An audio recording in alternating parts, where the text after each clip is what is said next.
Hey, hey, hey! Happy Friday, everybody! It is a Supernatural Friday, and we're checking out the Mothman today, guys. Is it a myth? Is it real? What is it? I don't know, but we're gonna try to figure it out, guys. Let's do this thing.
Hello, Hola, how are you? I'm good. Welcome. Good to see you. Good to have you here. Sorry that took so long to bring everything in. The pre-intro thing, I was having a technical issue, so my apologies, guys. Stupid technical thing. That's StreamYard has just been crap lately, I'm telling you. That's what I keep hearing. Anyway, we're here. I made it through the night. Thank you all for worrying about me very much. I appreciate you guys a lot. It was rough. Like, we had some seriously crazy wind going on out here. But I'm here.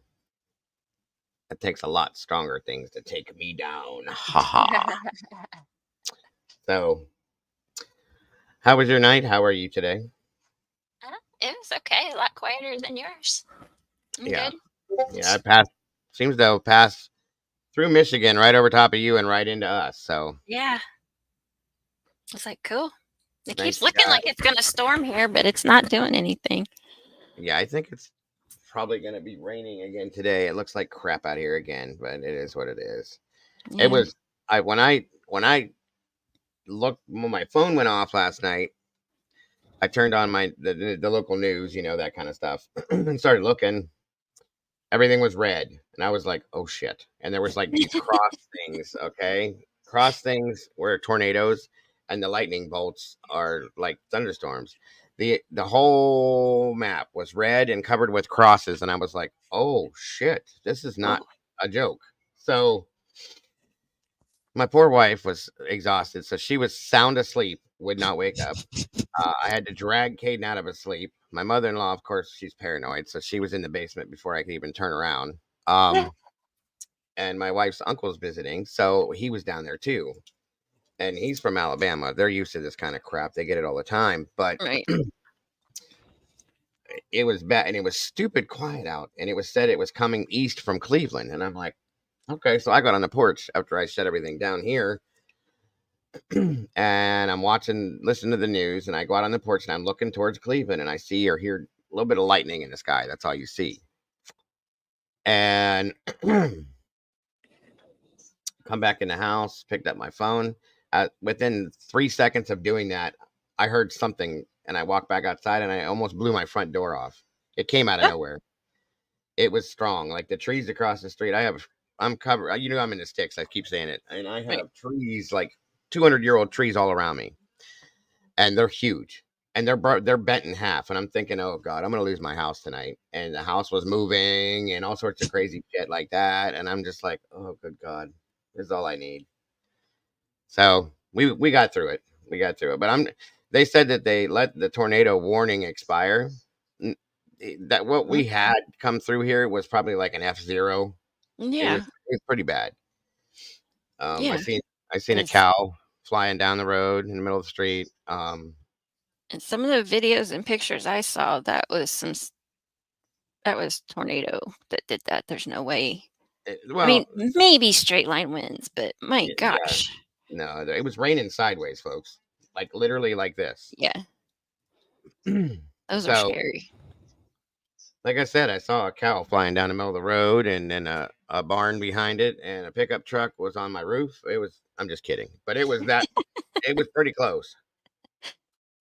Mm, exactly, Jennifer. My wife says it all the time. We've got cows. She does it too. She does.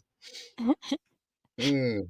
But anyway, it was blustery, and we get those warnings all the time because it was super hot and humid.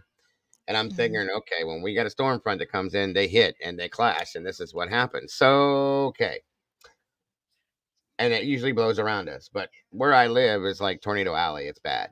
This Yeah. is the city on the outside of the township that I live in was destroyed in 1985 Oh, wow. completely. The whole city, like just that's it. Bye.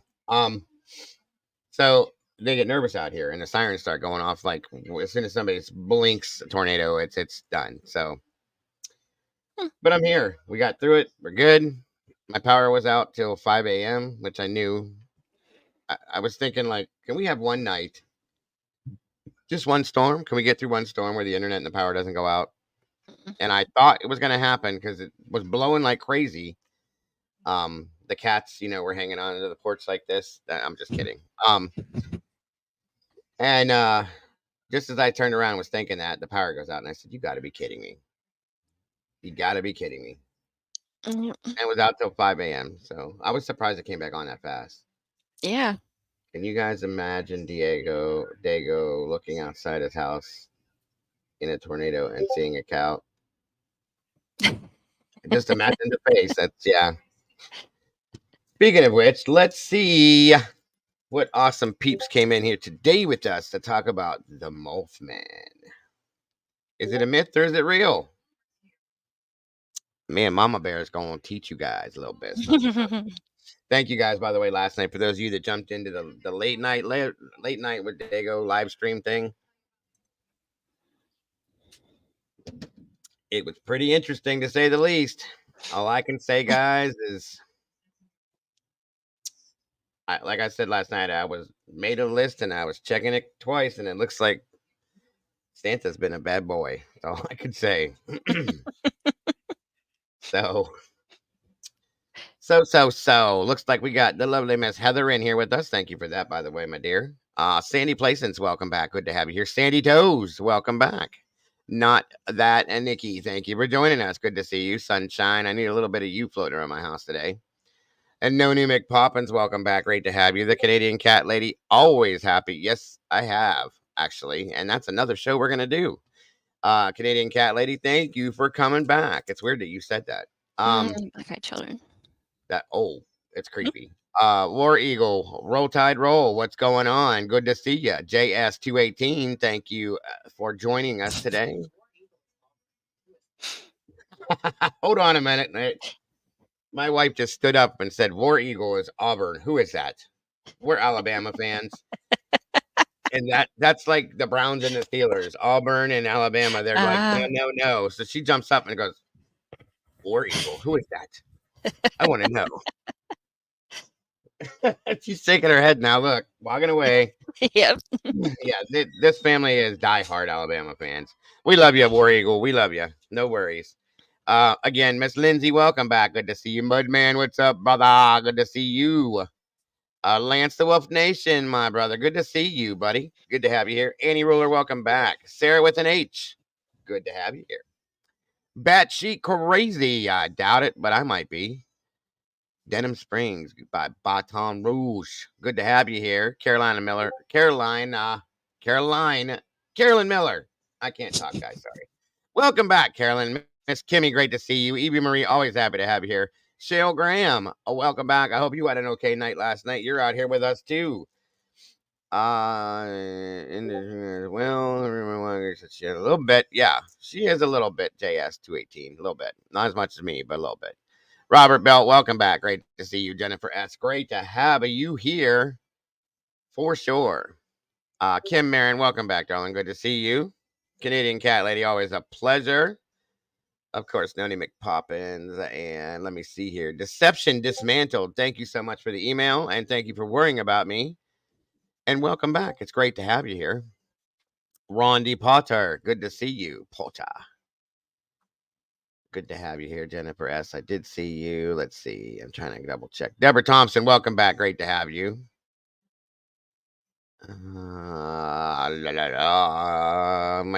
chat just I hate StreamYard anymore, I swear. Robert Belt. Okay. Let me see here. I think we're getting there. Yep. It stopped. John Boy, Cat, what's up? Good to see you. Good to have you here. Thanks for joining us today. Daisy Jones, welcome back. Great to see you. They were 85 to 90, Evie. It was bad. Scared me. Emma 1, thank you for joining us. Great to see you.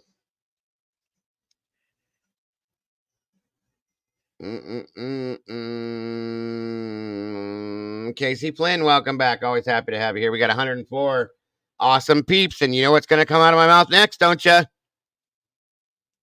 We got 42 likes. Let's make a match, everybody. Please, let's make a match. Kelly Mack, welcome back. Great to have you here. Thank you for joining us. Dinky, my friend, so great to see you. 1974. Same year I was born, brother. Same year I was born. It's a great year. Thank you, Miss Heather, for that. Again, with the Amazon wish list, I want to thank you all so very much for those of you that have pulled things off of there and sent them this way. I am, from the bottom of my heart, so appreciative. Thank you so very much. It is pinned in the chat again if anybody is interested in looking at it. But again, Miss Heather, thank you for that. Paula Litzen, always happy to have you here, dear. Thank you for joining us today. Heather Newman, welcome back. Great to see you. And I'm glad I have power too. Otherwise, I wouldn't be sitting here right now, and I would be very unhappy. Oh, did I get Hey, Lance. Long time no see. Allison, great to see you. Thank you for joining us. I am up and running. Katie Quarters, glad to have you here. Thanks for joining us again. Good golly, Miss Molly's in the house. Hey. And yes, I'm fine, dear. Thank you so much for worrying. You guys are so amazing. Everybody was worried about me. Little Miss Molly got a little upset when she found out I was okay. So you got my heart. You're pulling on my heartstrings, Molly. Natural Healing, it's great to see you, and I absolutely appreciate you all. Miss Amy Locke, welcome back. And I think that's it to the top there. Let's see here at the bottom. Sherlock Kendra, welcome back. Great to have you here. Caddy Crime Ghoul, great to see you. Lindsay, thank you so much for that. $4.99 super sticker already. That's awesome. Thank you for all you do. Always look forward to your life. Thank you so much, Lindsay. I appreciate it. This is the highlight of every one of my days, guys. That's not false. That is absolute truth. You can ask Bear. Mama Bear will tell you that if I cannot go live, I am completely not right for the entire day. It's very true. It drives me crazy. And I freak out. I didn't ask you to say that.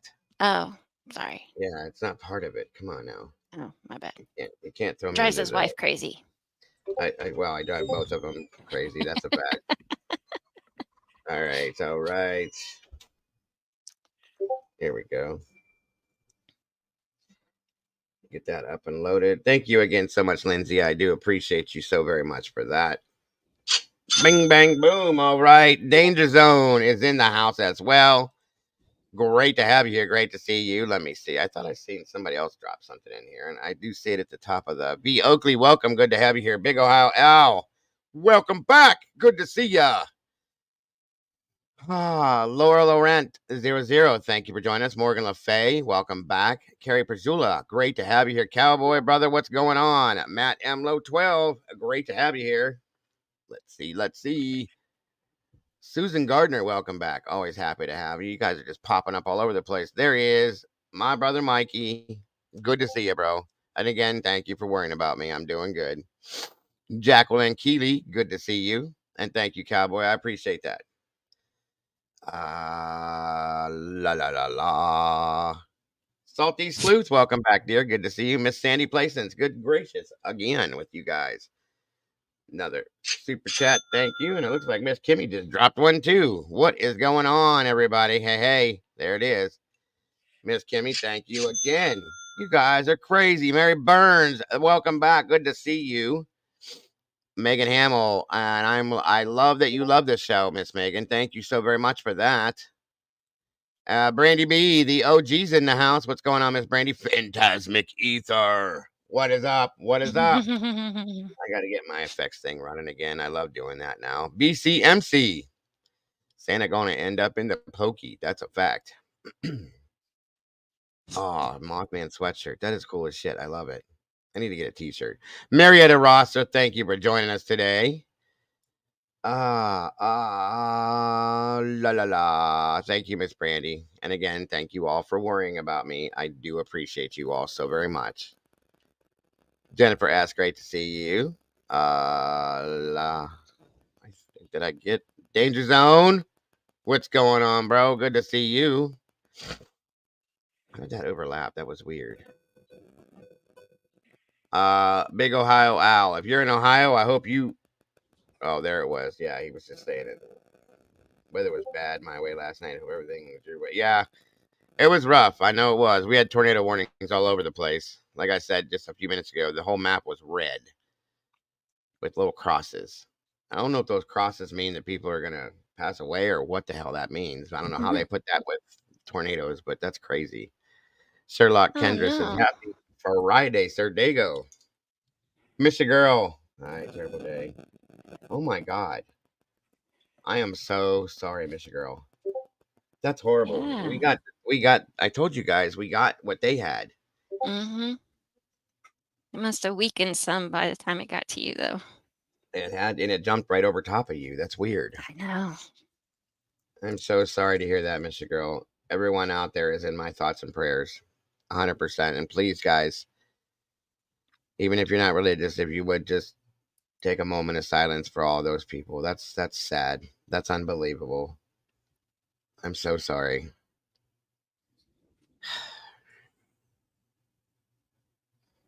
That's so horrific. Yeah. Candy 66, it's great to see you. Um, Shelly, welcome. We had hail here last night too. It was like the size of golf balls. It's pretty bad. Are you okay, Mr. Girl? Like you and your family, are you okay? I hope. Fancy Nancy, thank you for joining us. 65 likes, guys, with 85 people. Let's try to make a match.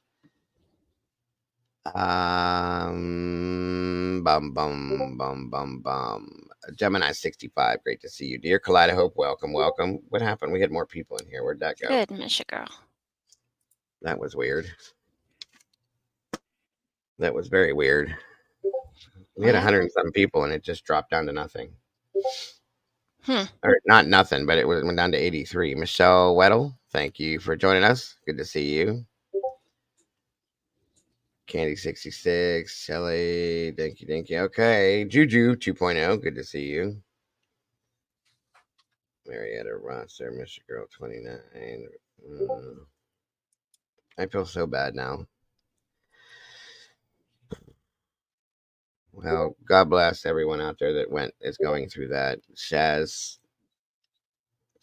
Banda. How are you all on this beautiful Friday? Lots of love and God bless. And thank you so much, Shaz. I appreciate that more than you know. She said it was near Lansing, possible EF4. Oh, good God. I hope Popper's okay because Popper lives that way. Oh, yikes. Hmm. Popper. Marietta, thank you for that as well.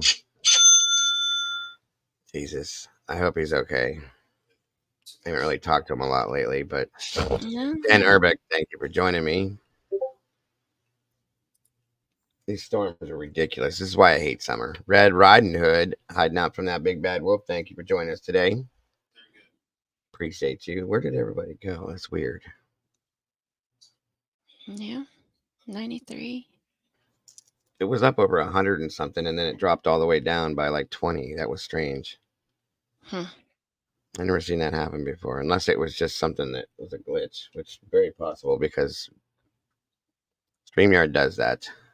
I was going to say, was that StreamYard or was that YouTube? I don't know at this point. Who knows? Because see, on YouTube now They're it both. says 97. They're both hard to deal with. Carrie Pachula, right there. Thank you for that. Oh my God. Yep. Hang on 1 second, guys.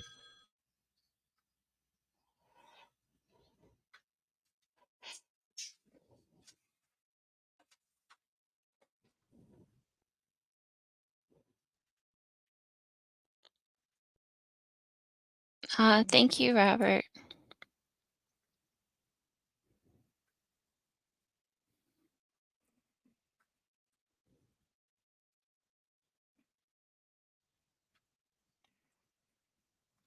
Sorry, guys. Robert, thank you for that, my friend, for real. And I'm so sorry to hear about that. Where'd that comment go? There's my Which one? Cammy view. Good to see you, Cammy. The one that I had up right before this, the other lady that lived in Michigan. Where did it go? Um, I'm very sad right now because of this one? this. Yes, Carrie. I'm sorry, I couldn't see the name at first. Glad you said something because when I posted in the chat, no one responded. 5 passed away by my house. So sad. I'm glad. Oh my God, Carrie. Again, I'm so sorry. This is horrible. Doesn't things like this just I don't. I did too, Big Al, and then they went away. I don't know what happened there. That's weird. Marley Kate 21. But anyway, I'm glad you're okay, Carrie, and you and your family, and it's same with you, Mitch girl. Um, God, it's so horrible. We were right on. We were under that look too, guys. I was scared to death last night. I'm not usually afraid of these storms. Thank you, Brandy. Thank you for that, and let them Oh, know I'm asking. Yeah, I'm not usually afraid of these storms, but I was scared as hell last night. I'll be honest with you. yeah, I could tell. Mm, I was. Woke up to all capital letters. My house is moving. I'm like, oh my word. It was literally moving. It was, and it's an old farmhouse built in the 22. I don't think it would take much for it to go down. And then with all Yeah. these monster trees that are around my house, one of those trees, that's it. It's gonna take it out right there. So Yeah. I was scared. I'll be honest with you. These storms, like I said, they usually don't bother me. Last night when I was watching that wind, yeah, it was rough. I was definitely nervous. I can't wait till summer is over. Usually we have this problem. Oh, fantastic. Thank you, dear. Usually we have this problem like more towards spring, not so much at the end of Hmm. the summer. It's kind of weird. Um, Yeah, and the fact that the tropical storm in California, yeah, that doesn't help. no, because that's I hope weird too. I hope everybody on the West Coast is okay.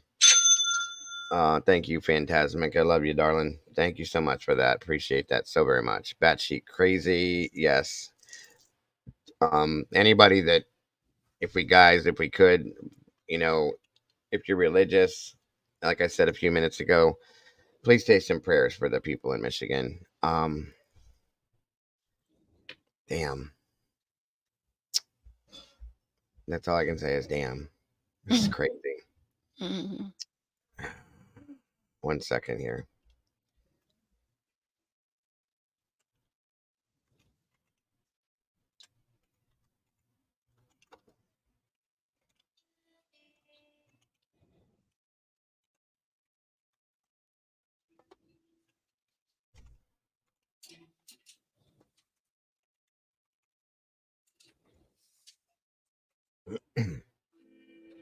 Okay.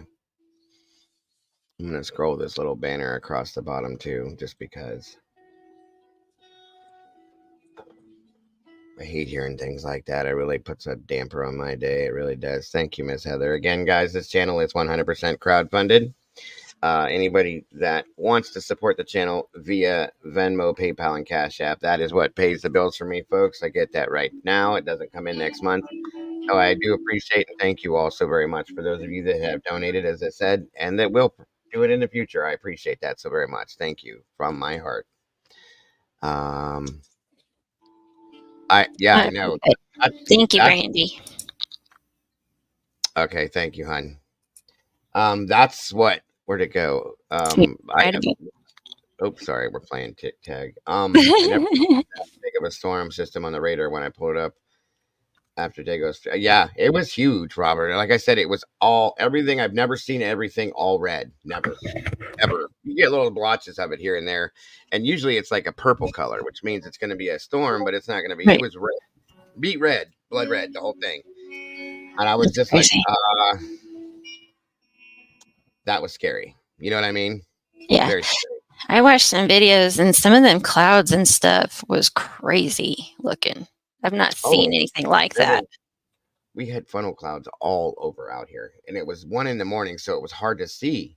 And so Yeah. I have this big spotlight thing I had because our power goes out so often. And I was outside, like scanning the sky, and like you could see funnels dropping all over the place, little ones. They kept dropping, and then they go back up in and dropping and going back up in. And Yikes. I'm just like, not here, please, not here. No, Annie, they don't. They don't take any kind of a cut at all. Thank you, Heather. Yes, yes, guys, if you will, please. I'm trying to get her to do stuff with it, but she never has any time. So please check out Mama Bear's channel. It's called Crime Time with Mama Bear over there. Show some love, at least show some love and subscribe to it. So when she does do it, you guys are already loaded up and ready to go. You know, Yep. she's got some great content, and we will be over there supporting her and helping her out with it as well, guys. So make sure you do it for me, please, Deborah Thompson. What? I don't know Michelle Farrow. I have not heard anything about it. Last night, she was in here last night, and around midnight, and said that her daughter she couldn't go to bed because her daughter was missing. Oh my gosh. Right, and I was like, okay, and I'm like, okay, how old and what's the deal and this and that. I said I'll shut the show down right now and we'll do that. You know what I mean? Mm-hmm. She's 19, so Mm. you know how that goes. Sadly, Yeah. so I hope that everything came out okay. Um, Yeah. Thank you for asking, though, Deborah. That's wonderful. This is why I love you guys. You guys are so like, it's amazing. Gloria Yep. S. Hello. Hey, Lance, how you doing, hon? What's up, buddy? It's good seeing you in here. Yeah. I like your icon. I love the cat. Miss Liza, good to see you. Thanks for joining us. No. We haven't started yet. I was trying to give Yep. people a little bit of time to jump in. And we're talking about our crazy storms in here, Liza. It was crazy here last night. Crazy, crazy. We got 122 peeps in here. That's awesome, though. And let's see. Yeah, 76 likes. We're almost there. Come on, guys, hit that thumbs up. We We got a can mega take it off match, later. everybody. Maybe they want to see. Maybe they want to see your pretty face. Maybe that's why they're not liking it No, yet. not today. Hair's Let me hide my crazy. face. I wasn't expecting your internet to come back on till Oh, that's what it way later. was. Haha. It was like, "Are you okay?" That's what it was all about. "Are you okay?" "Yeah, I'm fine." "Your internet?" "Yep." "Oh shit. Now I have to. Oh, Oh damn it." crap. That's all right. It's okay. You don't have to. It's all right. Your voice is just as good. Here, I'll change Miss my icon to a picture. Will that work? Oh, it doesn't matter, hon. Either way, whatever you want to do. Thank you for joining us, Star. And yes, thank you. I'm okay, and I appreciate that. All of you guys, you're so wonderful. Swamp Side Chick. I love that name. Welcome, Oh, that's welcome. Good cool. to see you. It is actually Heather. Thank you for that. 128 beautiful people tuning in right now. Thank you. Please like, share this out to whoever you think might want to talk about the Mothman. And leave me some DNA on that like button, folks. I promise I won't lose it. I promise I won't toss it away. We'll have it forever. And We got 96. We got to make see 4 sure. more.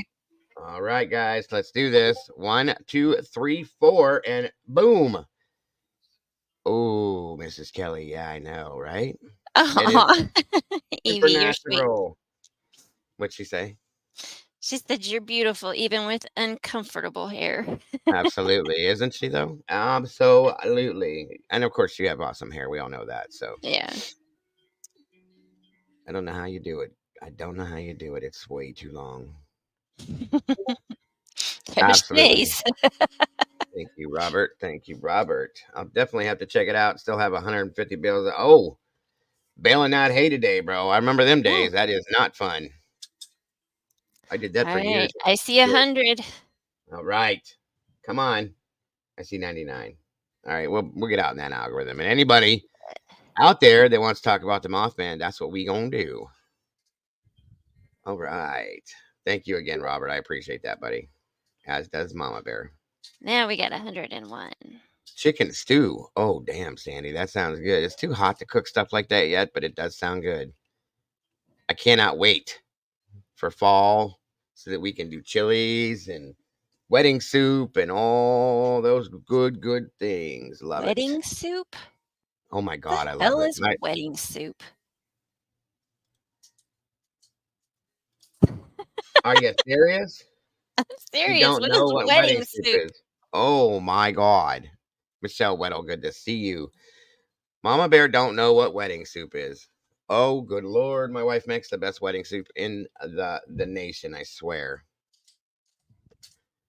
It's well, there's Beef different stew. versions. You can have Italian wedding soup too, but it's like a chicken soup. It's got pieces of chicken in it, of course. Okay. It also has little tiny meatballs in it and a teeny pasta and spinach. I'm waiting for you to go. Ew. Ew, there it is. I knew Yeah. it. Yeah. You You lost can't me with taste. the sausage. I hate sausage. No. It's not. They're hamburger meatballs. I mean, you Oh. can do sausage, but she always does ground beef. Oh. Um, pastini, acini, pasta, pastini, whatever you want to call it. It is so good though. And then you take um like Parmesan sprinkle cheese, you put on spaghetti and you put a little bit on there and tear Eh. it up. It is so good. Hmm. If you like chicken soup, you can get the spinach. You can't even taste it. You can also use another version, endive, I think it is. Spinach wouldn't bother me, but you're mixing like chicken You and can't. hamburger. Why? It tastes good. I'm telling you. I would have thought when I was a kid like ew too, but no. I love. There's Popper. There he is. Good. Okay, you're good. I was worried about you, bro. Yay! Hey, Popper. Glad you're okay, hon. Everything passed by you then, bro. This is my absolute first moderator for those of you that ever my first friend, everything out here.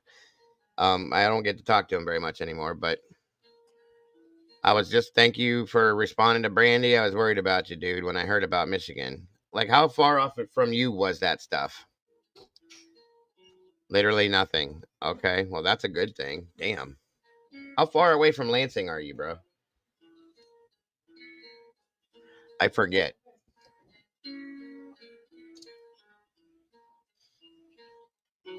Oh. Oh, it was over by okay, MSU. Damn, that sucks too. Hmm. Your son recorded it. Okay, that's interesting. That's scary. 26 shows. I know it was funny to record the tornado. Oh my. What's up, Kel? It's good to see you, dear. Yeah, we got something here, Popper, but about an hour and a half. Gotcha. Okay. Weberville was hit hard. Okay. Well, I'm glad you're okay, brother. I was actually worried when I realized that Michigan got hit that hard. So, gotta talk to you soon too. Okay, Caroline. Thank you. I will do that. It's probably not as good, but it'll be a start. I guess What? Progresso makes a They do. wedding soup. So I could try It's it that pretty way. good. It's not as good as Brandy's, but it's pretty good. KA, yes, I'm safe. Thank you. Good to see you. You were sleeping, Kels. Uh-oh. No. Warren, Michigan, sand dunes, awesome. Yes. Twin Fowlerville, Williamston. Clam chowder is another favorite of mine. I love it. Ew. I love it. The New England style, not the Manhattan one. It's got to be white. Thank you, Mrs. Kelly. I appreciate that so very much. All of you guys that were worried about me, I'm good. I was nervous, but I'm good. Thank you, Heather. Please be sure to sub to our lovely Molly Drake and her awesome channel, guys. If you will, please check it out. Seriously. You really need to. It's great stuff. Molly puts a lot of work into it, and she definitely deserves the love. So go over there, check it out if you can. Tanya Clements, welcome. Good to see you. Throw a glitter on it. Good to see you. Did Pinkney get hit? I don't know, hon. Anybody from Michigan? Did Pinkney get hit? We always end up talking. We always have too. We Either always. I always was gonna have. say we always have. You're about 15 minutes from Warren Dunes. Okay, absolutely, Molly dear. You know that. Campbell's clam chowder is Progresso's clam chowder is pretty good. Homemade, of course, is the best. I love me. I love soup, guys. Soups and stews and stuff like that. I love it. Kills. I was asleep and my daughter came and said that we needed to take cover, but I just fell asleep. Sounds like something I would do, but I'm narcoleptic, so that's my excuse. She was like, "Yeah, I'll sleep. I'll get up afterwards. Don't worry about it." Yeah. I was wondering if Swedish meatballs and weddings. No. I like Swedish meatballs too, but wedding soup is like a chicken noodle soup, and then you just throw spinach and meatballs in it with the tiny little noodles. That's all. Valerie Legrand, good to see you. Mooch Stroud, welcome. Good to have you back. Hurricane Ian hit us hard last night. Yeah. There's another one rolling out there somewhere too right now. Where is that off of right I think. Okay. No, Swedish meatballs is more of a it's got the noodles and the meatballs and that sauce, but the soup is completely different. I love it though. Italian wedding soup is the stuff. You're right, Miss Girl. I wish I could give you guys bowls of my wife's. I'm telling you, you could mark it. It's that good. It is that good. She makes the best chili in the world too. Slow cooker, yeah. Yep, it's an invest now. Right. Right. So thank you guys for joining us today for the Mothman. Is it myth or is it real, folks? And we're going to try to figure that out if we can. Now, some people definitely experienced something in Point Pleasant, West Virginia. We do know that because they did make a movie called The Mothman Prophecies. There was another one or two smaller things they made about it, but oh my God, Jennifer, you have to stop right now. Mm-hmm. It is my absolute favorites too. It's the best I have ever had. I didn't get chubby for nothing, folks. I'll be honest with you. When I met my wife, I was 170 pounds. Don't blame Randy. I am no longer 170 pounds. I'll just tell you that much. She's from Alabama, you guys. It's just what it is. She knows how to cook and bake. It's a problem. It's a big problem. Especially come the holidays. That's why I starve myself over summer. I completely starve myself summer and fall. And then come fall, it's like, okay, it's time to eat again. Oh, I'm definitely well fed, Carolyn. There's no doubt about that one. This woman and her mother, and they both live with me. Yeah, right. Okay. I have no chance. Have you heard of the Pullman Mothman, Alexandra Black? I have not, and welcome. That's what? I've never heard of that one. Interesting. We might have to look into that a little bit. Huh.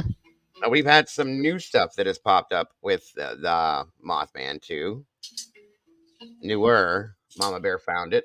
I guess we could start off with that, and then we'll roll into the older stuff, guys. Lawmakers are pressing the Pentagon on UFOs again. Oh, they have been. Like lemon pie and pumpkin. You guys are killing me with this food and pie stuff. Telling you. Slender Man. Yes. We've talked about that. Actually, another one of my moderators. I thought Rachel, that was just in one of my kids' games. I didn't realize it was like an actual. It's a real scenario. Yeah. Popper's girlfriend, the Popper that was just in here. She's another moderator of mine.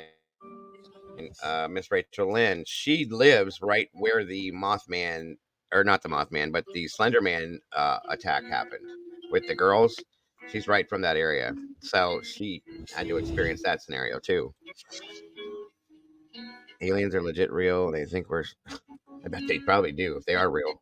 Hold on a minute. That's funny. Shelly. Pisces. Why is it? StreamYard has to start working. Stop. Yes, Jennifer, that's true. What did Shelly say? Hold on. There we go. She Psychic said friend of I mine can. told me that. Go Oh, ahead. go ahead. Shelly said I can Aliens burn a are. good salad. That's bad, Shelly. That's really bad. Sorry. Cajun wedding soup. I could do that too. Um, we're stupid. They only come down to see if we are smarter. Said the ones without a mouth read our minds. I'm sure that's probably true. Skinwalkers. Yes. Oh my God. Slenderman had my daughter scared for weeks. How did she even? Literally less than. Yeah, that's fact. It's literally less than 5 minutes from Miss Rachel's house where that happened with the Slenderman thing. When we cover the Slenderman thing, we're gonna on Fridays we're doing all this stuff, so we may do that one. I may try to get Rachel in here to talk about it too. Oh, yikes. She's busy. Where did that go? Yeah, Rachel, her best friend's apartment overlooks the woods where it happened. Scary situation. Phantasmic says, her dad lives in West Virginia, less than an hour from Point Pleasant. That was some scary stuff. The whole bridge thing and all that. What's up, Canadian true crime buff? Good to see that you're okay. Thank you for that. We'll cover it here soon, Sandy. It's interesting. It's a different story than what people think it is, but it still relates. So, you doing okay back there, Mama Bear? Yeah, it's Matt. Chick Antiques in the house. Good to see you. Thank you for joining us. We got 149 awesome peeps in here. All right.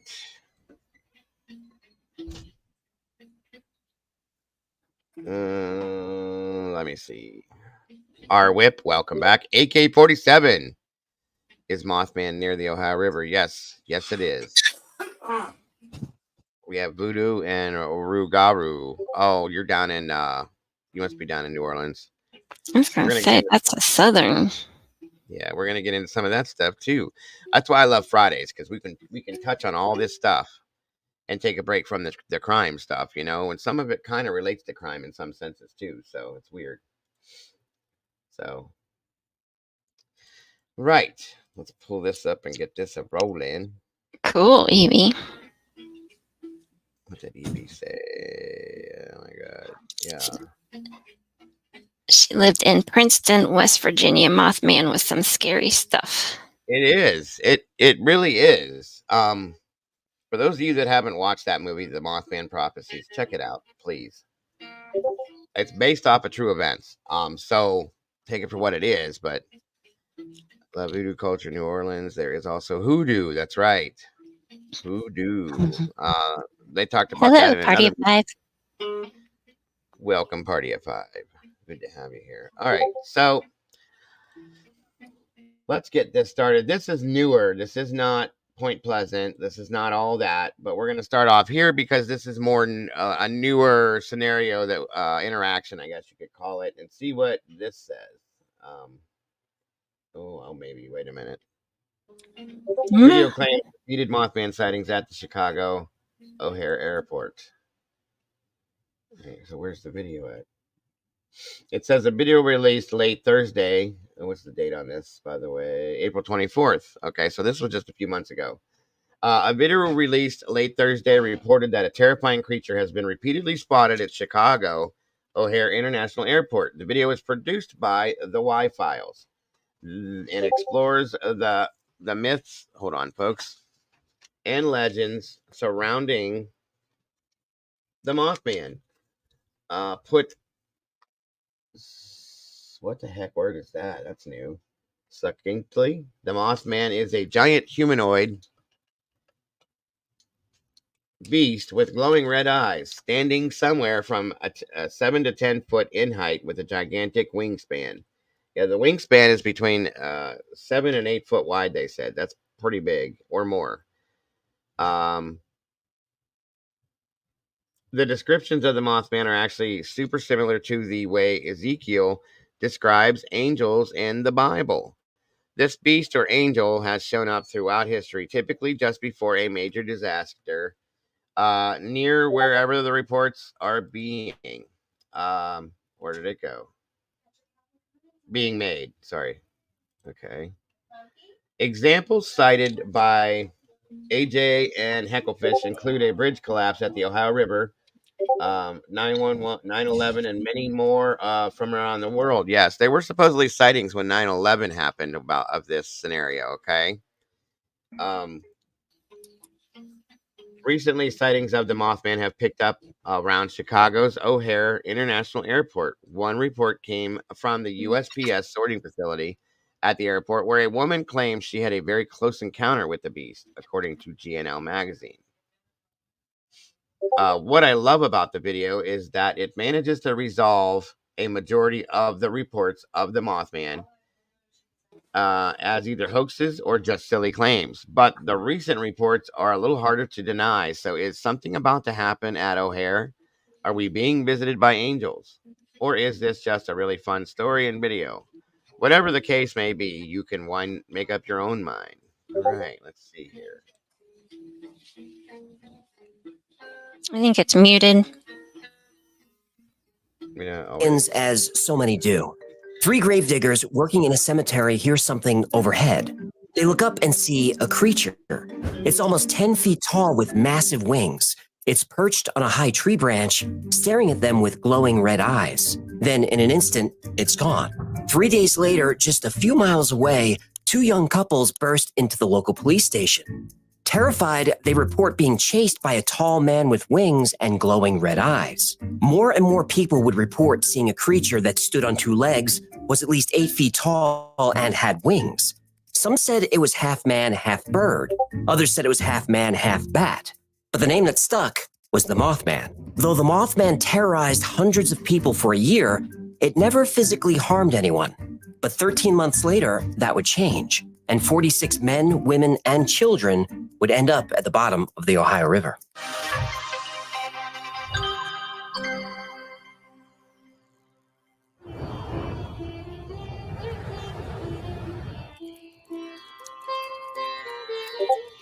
Hey, sorry, girls. I gotta check on the human.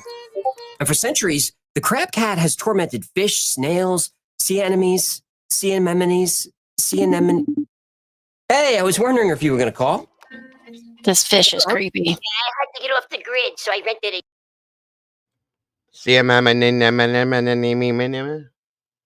Yurt. Did you just belch at me? Yurt, Y-U-R-T, yurt. It's a type of snow hut, you moron. I know what a yurt is. I'm joking. Sorry. I've been on edge ever since the address to my safe house leaked online. I get it. Scary stuff. Well, thank goodness we signed up for the sponsor of today's video, Aura. They emailed me as soon as the AI found my private info online. If they weren't so on the ball, I might have ended up in a CIA black site instead of this yurt. I told you. Aura's the best all-in-one identity protection service I've ever used. Easy to set up, easy to use. Yeah, I thought I was being careful, you know. I scrubbed my address from the web, But you forgot the dark web. I did. It's not enough to Google yourself. You need a service to be proactive and stay on top of things. Yep. Emails, passwords, social security numbers. Aura is constantly checking to make sure your personal information doesn't end up in the wrong hands and sold. Yeah, but you know, I still don't understand how my safe house ended up on the dark web in the first place. I'm pretty careful. Hey, did you activate Aura's VPN on your phone? Oh, boy. That's how. Aura's one-click VPN keeps your online activity private and scans your devices for malware and viruses. And Men in Black trying to take me down. Yep. Aura has all the tools you need to protect yourself and your family from online threats that you can't see. Is that a helicopter? Yeah. Hey, you gotta do me a favor and record a message for my guppies, will ya? We're recording right now, so go for it. Hey, kids. It's Big Papa. Look, I need you to go to aura.com/thewhyfiles and sign up for the 2-week free trial. Aura will tell you if any of your information leaked online that might lead to me. And once you know you're safe, email me at my bird address. Big Papa's almost out of cash. That's aura.com/the-Y-Files. That it, Big Papa? Yeah, that's it. Make sure they get that, will ya? Well, I will, but do you hear that? You're not worried about that? What? Oh, no, the bird's for me. The bird? What bird? Look, I gotta go. We gotta make 90 clicks before dark, and these guys are already 3 This sheets to bitch the wind. kills me. Don't come over the head poison. What guys? Where are you I'll going? check in with you in a few days, all right? Hey, Vladimir. Casmela Lenya a la yoga? Vladimir, you crazy. Vladimir, you guys are nuts. Come on, let's go. Nestled along the banks of the Ohio River, Point Pleasant, West Virginia is... Country road to the place I belong, West Virginia. Mama, Okay, that's enough. take me home. Country roads. Well, I'm sorry, but if I don't finish it, that song will be stuck in my head all day. Less than 3 miles from one end to the other, Point Pleasant is the type of town where everybody knows everybody. It's a peaceful place, quiet. But Point Pleasant has a dark and bloody past. In 1774, a few local tribes, including the Mingo and the Shawnee, tried to stop American settlers from encroaching on their territory. On October 10th, a fierce battle was fought between the tribes, led by Chief Cornstalk, against about 1,000 Virginia militia, led by Colonel Andrew Lewis. The battle raged for hours and eventually became hand-to-hand combat. The Shawnee warriors fought bravely, but they were outnumbered 2-1. Cornstalk had no choice but to surrender and sign a peace treaty with the militia. 3 years later, in the fall of 1777, Cornstalk and his son traveled to Fort Randolph, which had been built at the site of the battle. Cornstalk wanted to inform the fort's commander, Captain Matthew Arbuckle, that colonists were violating the treaty, and to warn Arbuckle that the British were trying to recruit the tribes to fight against the American settlers. Arbuckle placed Cornstalk and his son under arrest. They were imprisoned along with 2 other Shawnees that were taken hostage a few weeks earlier. The 4 Shawnees were well treated, but they were not permitted to leave. Arbuckle felt that as long as he had the hostages, the Shawnee wouldn't attack the fort. A few weeks later, a young American was killed by natives nearby, though nobody knows why or what tribe did it. When word reached the fort, a mob of militiamen shoved Captain Arbuckle aside and stormed the fort's jail. They brutally executed Cornstalk, his son, and the other 2 Shawnees. But just before Cornstalk died, he cursed the settlers and the land. I came to the fort as your Congrats, friend, and you DR. murdered me. You have murdered by my side my young son. For this, may the curse of the Great Spirit rest upon this land. May it be blighted by nature. May it even be blighted in its hopes. May the strength of its peoples be paralyzed by the stain of our blood. Soon, a town emerged in the area, but few settlers knew their homes were built on top of mass graves, the skeletons of the Battle of Point Pleasant. Nor did they realize their land was cursed. Over the years, Point Pleasant would indeed be hit with natural disasters, but it would be in December 1967 when Chief Cornstalk, murdered while on a mission of peace, would take his ultimate revenge. The Silver Bridge was a marvel of engineering and a source of pride for the local community. It connected Point Pleasant, West Virginia to Gallipolis, Ohio, and thousands of vehicles crossed every day. It was rush hour on December 15th, 1967, and the bridge was packed. It was Friday night, and commuters were rushing home to get a jump on the weekend. Holiday shoppers had cars filled with Christmas gifts. As the sun set and twilight descended over the bridge, traffic slowed to a halt. Suddenly, a loud crack was heard, and then an unnatural screeching sound. Before anyone realized what happened,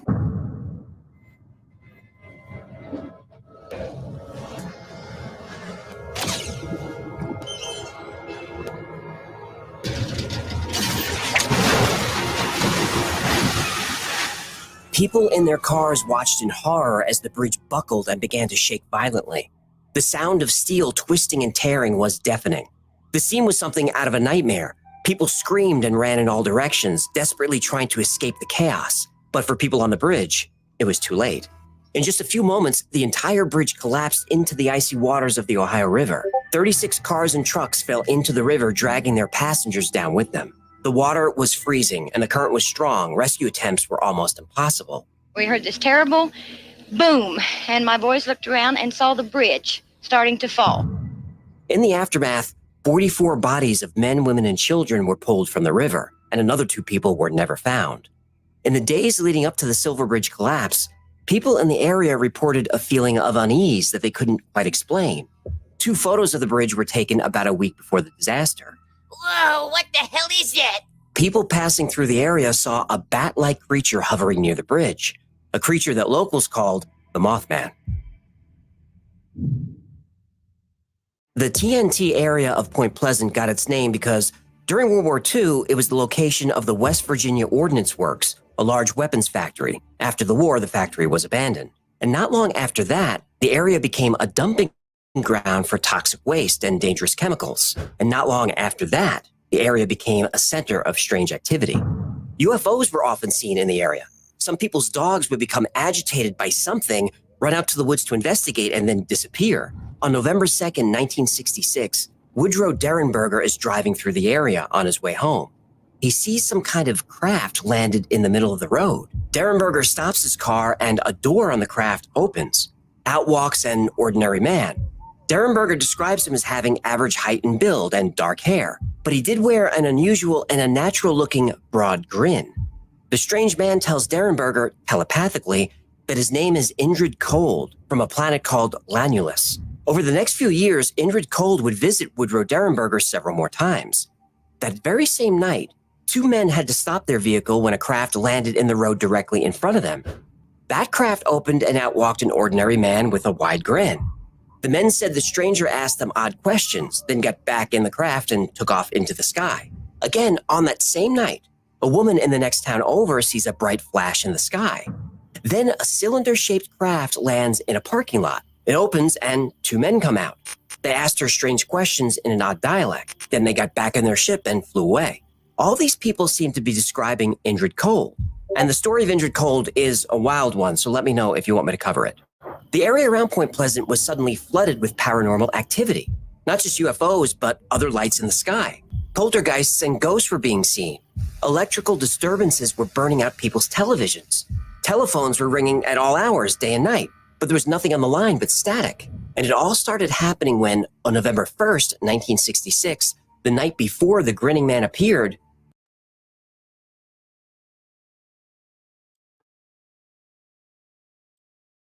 Oh my God, Terry. Oh no. I'm so sorry, Terry. Jesus. Again, guys, if you will, please. Jeez Louise. Keep these families and the town in your thoughts and prayers, guys. There's so much of this. Oh my God. I'm so sorry, Terry.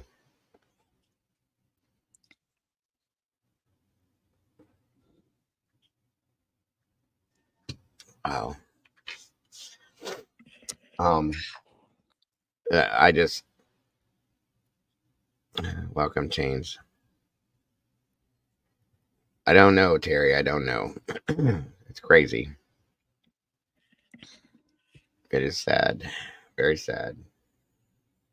Thank you for informing us of that, Terry. And again, all of the family and people and friends in the town are in my thoughts and prayers for sure. Welcome, call the herd. Oh, that's so horrible. Jesus. a National Guardsman reported seeing a half-man, half-bird watching him from high in a tree. After a minute, it disappeared. 2 weeks later, the Birdman was seen again. 4 men were working in a cemetery digging a grave. As the sun set, they saw a flying man hovering right over the cemetery. 3 days later, on November 15th, Roger and Linda Scarberry decided to go for a drive.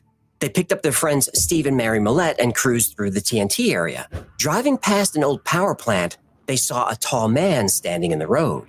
But as they got closer, they realized it wasn't a man, at least not a normal man. It was a humanoid creature, at least 7 feet tall, pale, with wings folded on its back. One of the witnesses, Linda Scarberry, said its eyes glowed red and were hypnotic and disturbing. As they got closer, it ran toward the power plant and disappeared. In a panic, Roger floored it and tore away down the dark country road. Country roads, take me home. I'm trying to build tension and you're making it really hard, pal. I know, I'm sorry, but it's stuck in my head now. You have to admit, that song is a bit of an earworm. It is, but we have work to do. Can we try to get back to the drama? You're right, that's my fault. Keep going. All right, where am I? You made me lose my place. They were flying down the dark country road. Right, okay. Roger floored it and tore away down the dark country road. What now? You were humming. Was I? Damn you, John Denver. Damn you and your catchy music and affable demeanor. Well, they lost the creature and had a second to gather their thoughts. Roger, Linda, and their friends decided to go to the sheriff's department to warn the town. They didn't expect anyone to believe them, but they felt they had to try. Then, a few miles down the road, they couldn't believe their eyes. Perched on a billboard was the creature. It was following them. When they drove past it, the creature spread its wings and launched straight up into the air.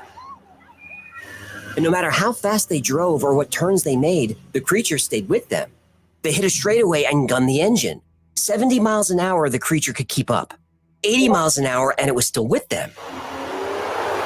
Every so often, it would swoop down toward their car and let out a terrifying screech. They had to go faster. When they hit 90, they thought they lost it, but a few minutes later, they heard the screech. It was flying about 50 feet behind them, but gaining. They had to go faster. Now pushing 100 miles an hour on a dark road, they were worried about crashing or flipping the car. But as they approached the lights of the town, the creature slowed its chase and disappeared. When they arrived at the sheriff's department, they were surprised to hear that people were seeing the creature all over the area. And this was only the beginning. The day after the flying creature chased the Scarberrys and the Millettes away from the power plant, Marcella Bennett was visiting her brother in the same area. Around 9 p.m., Marcella left her brother's house with her 4-year-old daughter. When she reached for the handle of the car door, she saw what looked like legs. Then she heard her brother yelling for her to get back in the house. As her eyes slowly moved up, she saw a humanoid creature at least 7 feet tall with wings. As soon as Marcella saw its red eyes, she was frozen. Her brother kept yelling, but she couldn't move. After a couple of seconds, she snapped out of it, stumbled, dropped her daughter, and fell. Her brother ran out, grabbed them both, and bolted for the door. The creature unfurled its wings and pursued, but they were able to make it inside. They locked the door. The creature banged on the door a few times and even tried the doorknob. A few seconds later, it was gone.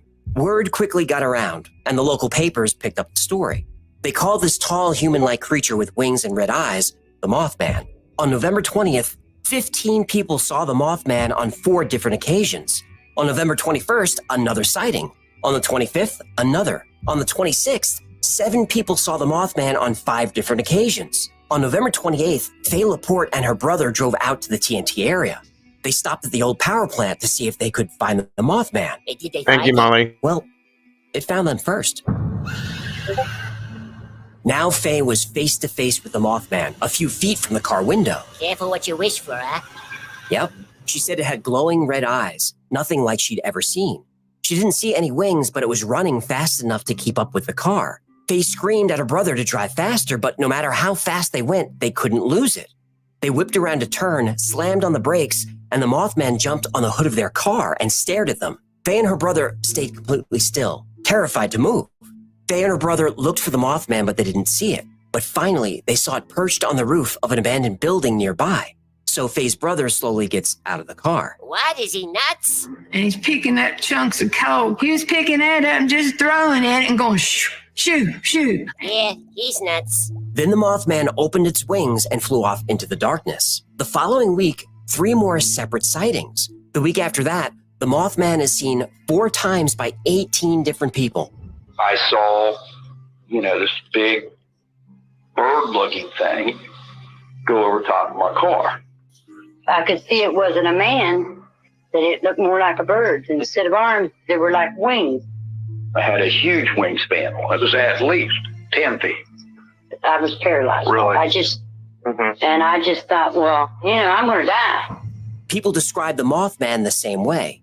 Over 7 feet tall with glowing red eyes, a grayish-brown body, and huge wings. These descriptions matched even before the news reported on the story. Speculation went wild. Nobody had ever seen a creature like this anywhere on Earth. That's when a new theory was proposed, that the Mothman was from somewhere else. John Keel was a prominent ufologist and paranormal researcher.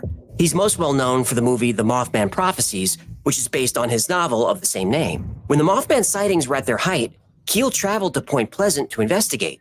He spent months interviewing witnesses and local reporters. He studied police reports and legends and myths from the area. John Keel was trying to unravel the mystery of the Mothman, but he soon became a target.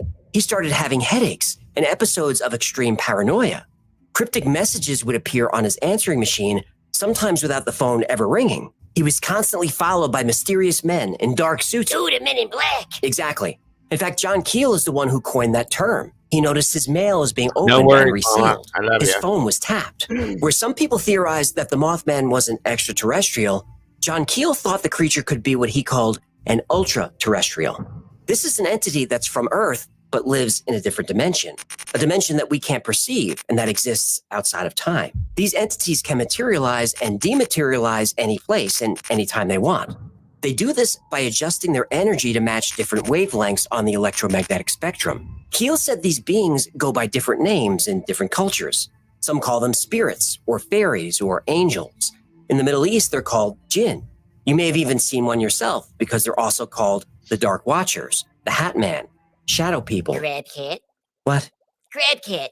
It's half crab and half cat. I know what it is, but what does it have By to do? simply whispering its name, it can be summoned from its evil dimension where fish are used for food. Fish are food in this So dimension. take heed, guppies, and fear the crab cat.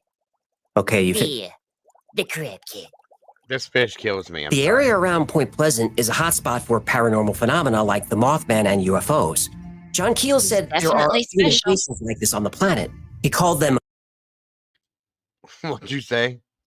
I said he's definitely special. Oh my God, yes. He's hilarious. And again, no worries, Mother. I love you guys. I was worried that you guys wouldn't hear the siren, so I'm glad you answered. John Keel has authored some great, but yes, very true, Alexandra. window areas. In these window areas, human consciousness itself can summon these beings or even conjure a UFO. Some UFOs are directly related to the human consciousness, just as ghostly apparitions are often the product of the recipient's mind. There are deeply rooted psychic and psychological factors in the UFO phenomenon, and the sudden appearance of a light in the sky triggers and releases the human energy that stimulated seemingly supernatural events. This cosmological system of control has been in effect since the dawn of humanity. So humans are the ones creating all the weird stuff? Yep. And John Keel didn't just invent that theory out of the blue. The way to conjure a jinn is to think about one. Same with shadow Good point, people. Molly. There are many theories and philosophies that say everything in the universe, including human consciousness, is energy. A few weeks ago, we did an episode on the gateway process, which is a technique to tap into this energy. And once you're tapped in, you can conjure anything you want simply by thinking about it. Now, this may sound like hocus pocus, but the CIA and the American military Hey, Bugsy, spent thank years you. researching this. Well, that explains the Men in Black. It could.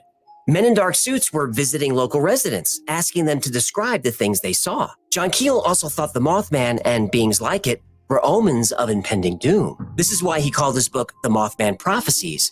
These entities would often show up before a terrible event, but he didn't know if they wanted to warn people, were simply observers, or were actually the ones causing the event. The Silver Bridge collapse was one of the worst disasters the town ever Thank you, endured. Heather. Every person in Point Pleasant was affected. Everyone had a friend on the bridge, a loved one, a coworker, a child. It wasn't until after the bridge collapsed that people started connecting the event to the Mothman. In the days and weeks leading up to the disaster, you, Chad. Thank Mothman you. sightings were becoming more and more frequent. And as soon as the bridge came down and dragged 46 people to icy graves, sightings of the Mothman stopped. Did the Mothman accomplish what it set out to do? Nobody really knows why the creature arrived or why it left. The fact that it was finally gone was good news for the people of Point Pleasant, but it was bad news for the people of Binghamton, New York, because 8 years later, the Mothman was back. After the collapse of the Silver Bridge in 1967, the people in Point Pleasant stopped seeing the Mothman. UFO encounters, reports of ghosts, the men in black, all these suddenly stopped. Whatever the Mothman was doing in West Virginia, it must have served its purpose. But that wouldn't be the last we hear of the Mothman. Not even close. In 1975, in Binghamton, New York, a group of children reported seeing a large creature they described as a man with bat wings and glowing red eyes.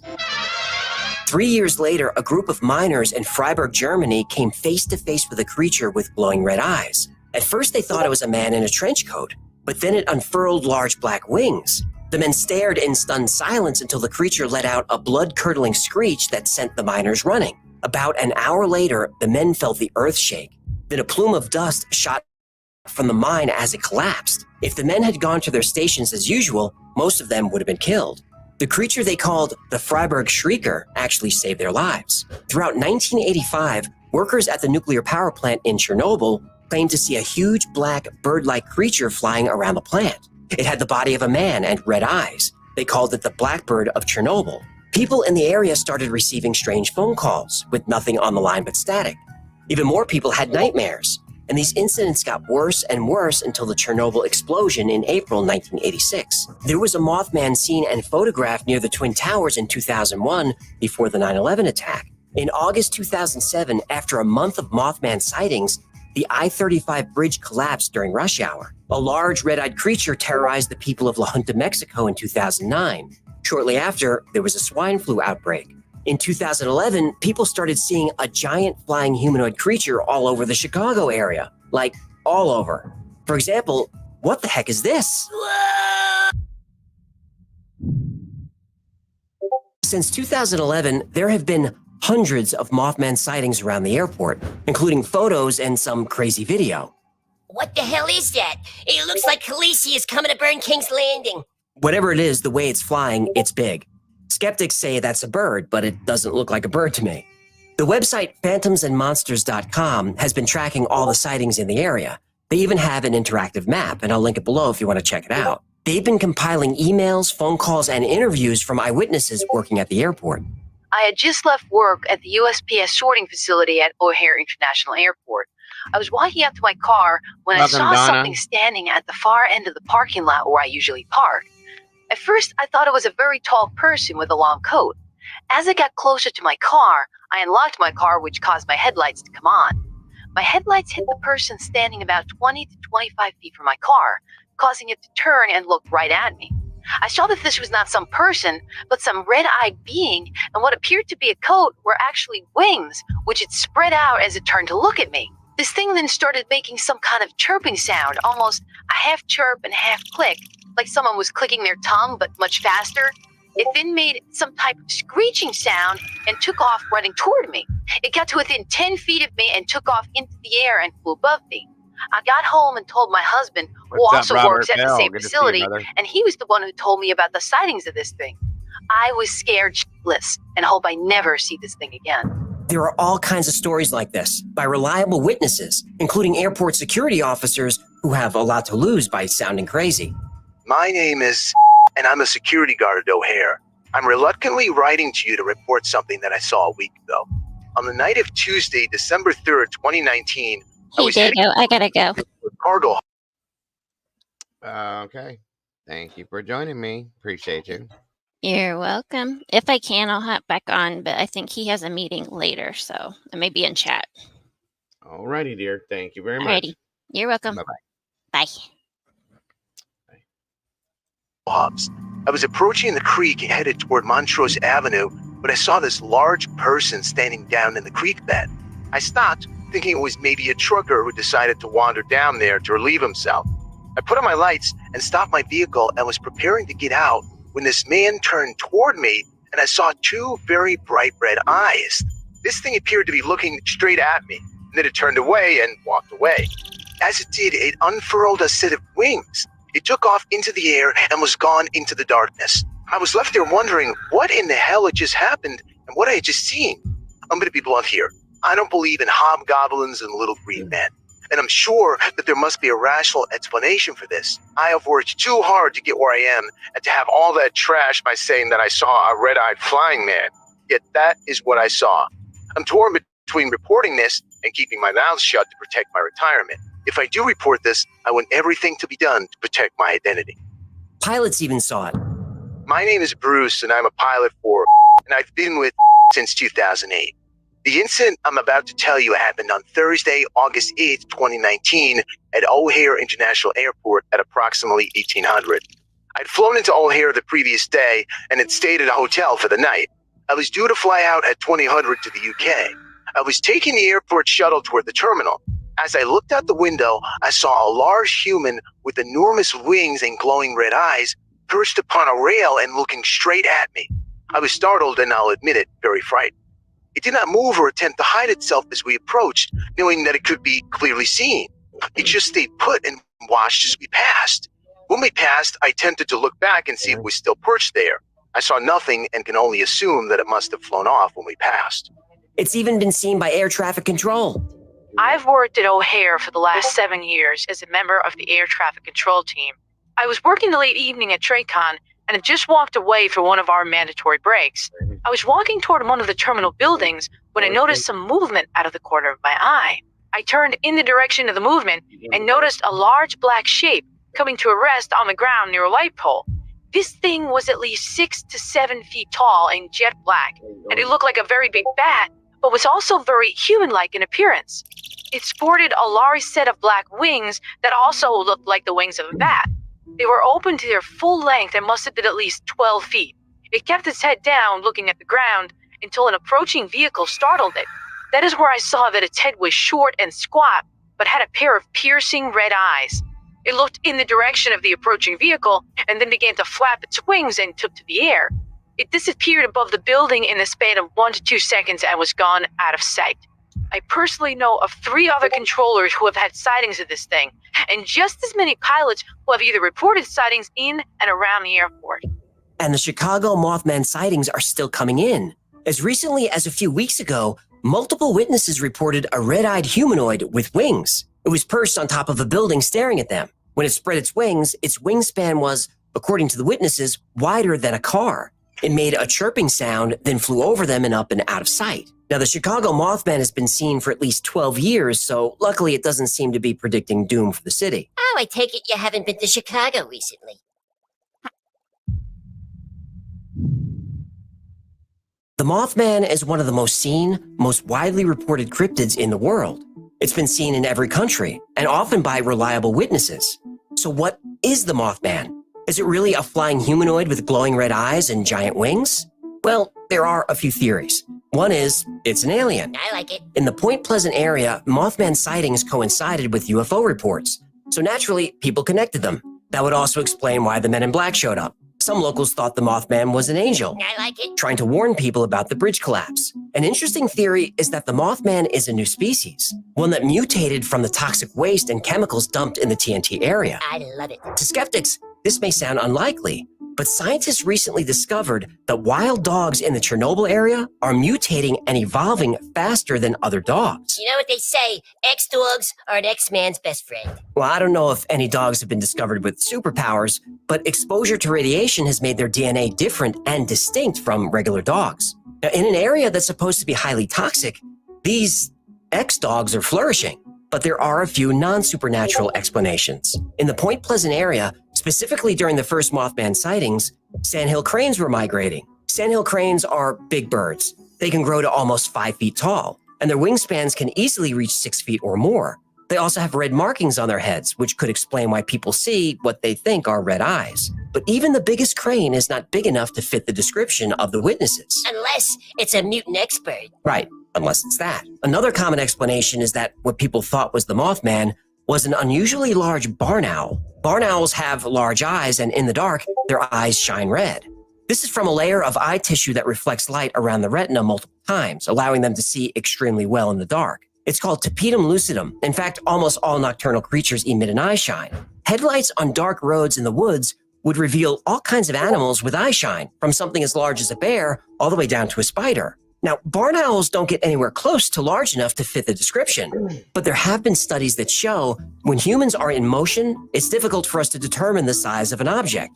The faster we're moving, the harder it is. Zooming along at 70 miles an hour past a 5-foot tall bird with a 10-foot wingspan That bird might look huge. And in forensic psychology, there's something called the weapon focus effect. It says that when people are under stress, specifically fear, their memories are unreliable. For example, when someone is a victim of armed robbery, they tend to focus on the weapon and not other details of the scene. Well, that would explain all the sightings in Chicago. Great. Marsalek found that when people view a disturbing image, they were highly confident in their memory of that image, even if their memory was wrong. We know that human memory is already unreliable. If we recall an event a certain way, our brains will eventually create the memories to fit, even if our recollection is completely wrong. So when 4 people start telling each other they saw a 7-foot-tall Mothman, it won't take long for the memories to be created. When these false memories are shared by multiple people, it's called a transactive memory. And then you have mass hallucination and mass hysteria, where people think they're seeing a threat, but they only see it because they were already afraid of it. So we have all these Mothman sightings happening around Point Pleasant, and then John Keel comes along and writes a book about it. The book becomes a runaway hit. The information in the book then adds to the group's memory.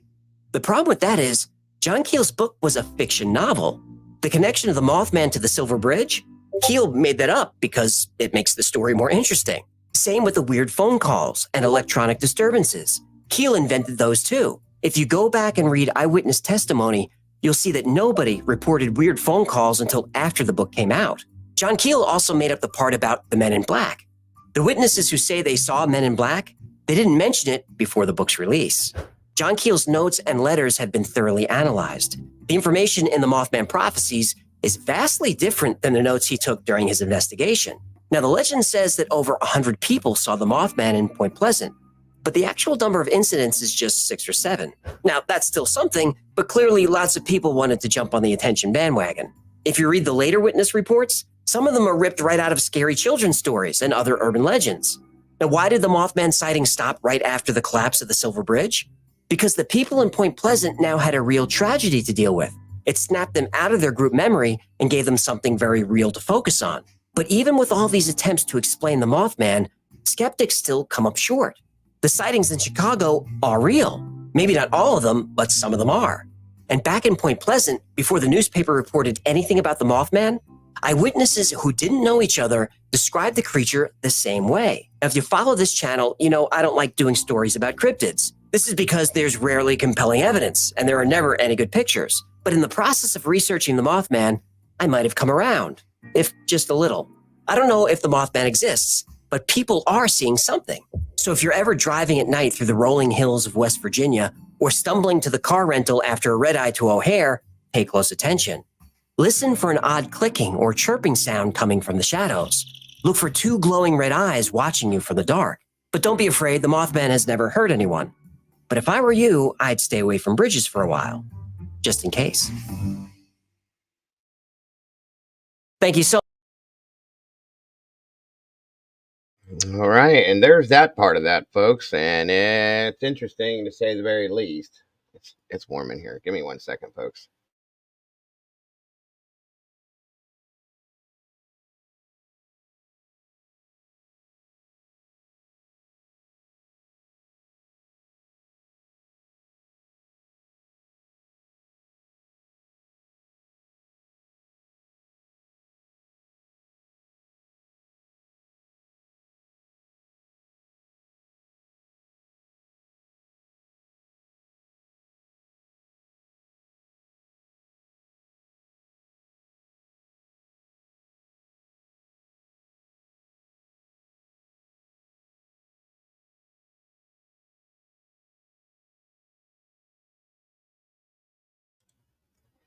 All right.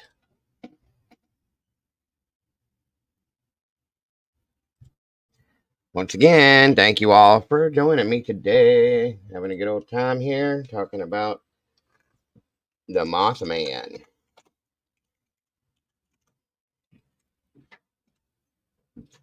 One second.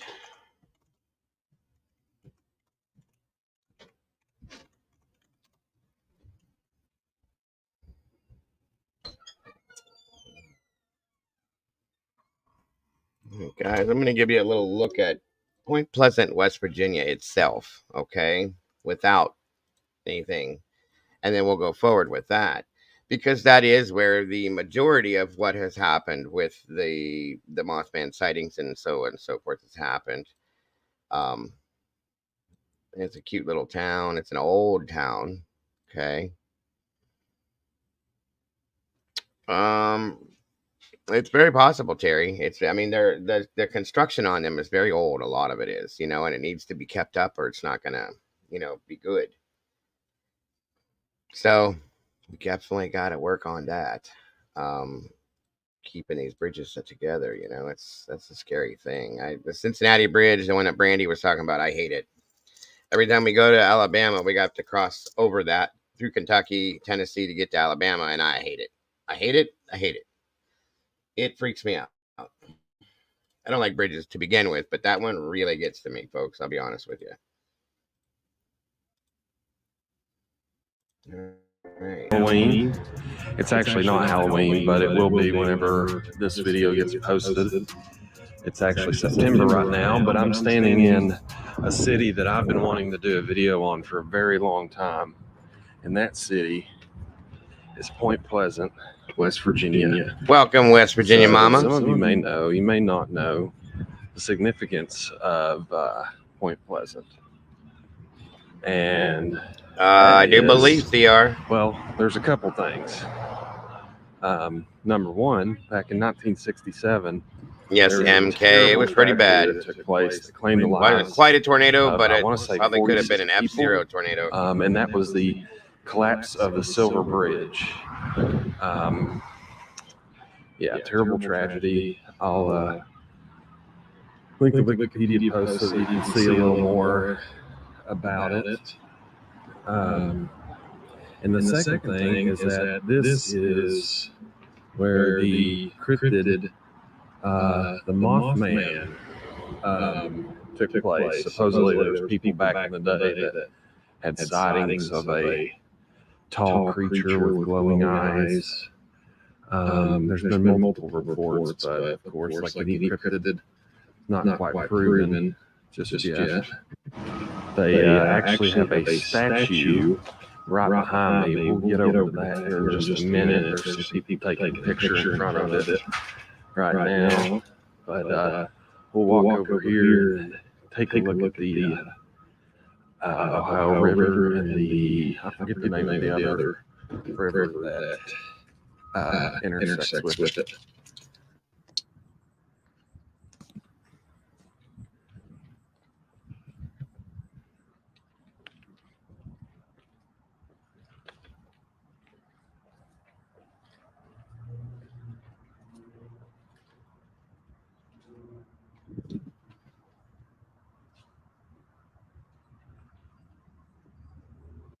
But there's a podcast that I listen to called the Lights Out Podcast. It's a great podcast, and they actually cover the Mothman on it. I'll link it down below if you want to check it out. Give a lot more information than in this video on it. This is more just a visual of the lay of the land, and I believe right over there is Ohio. So I came in from that bridge over there. Pretty cool. I like the big long mural they have going all the way down for not sure how far. It's Lord Dunmore. Sorry, guy.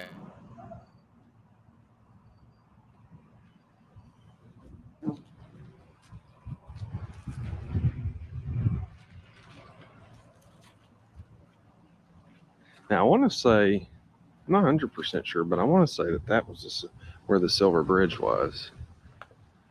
Not completely sure, though.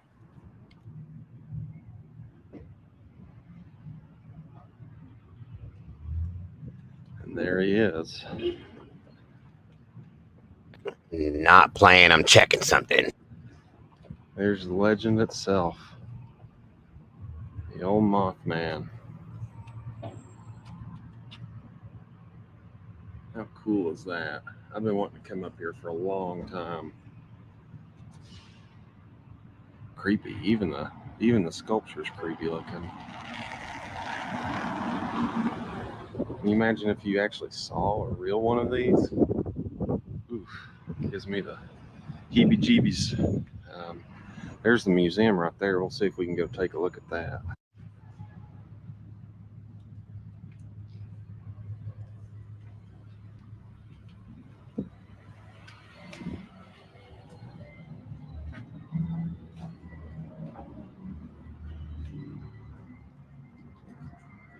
I think I'm gonna go in and buy it, see what they got. So I talked to a local, and he said that that black bridge that I showed earlier was actually where the Silver Bridge was, which is pretty wild. I think he told me it was like a broken I-beam or something that caused it. But maybe the Mothman, who knows? Probably not, but I mean, you know, who's to say it didn't happen from him? They say that the red eyes that people saw turned out to be a sandhill crane, I think is what they said, a sandhill crane, because apparently when you flash a light in their eyes will red like that. So pretty interesting. I personally, I think, you know, it could or couldn't be true. I mean, more likely it isn't. More likely he is fictional, but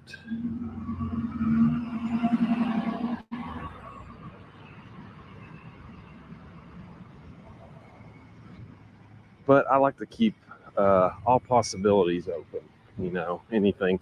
Bigfoot could be real, and we just haven't seen him. Nessie could be real. Who knows? You know, like I said, more than likely it is fiction. But, you know, I like to save a little bit of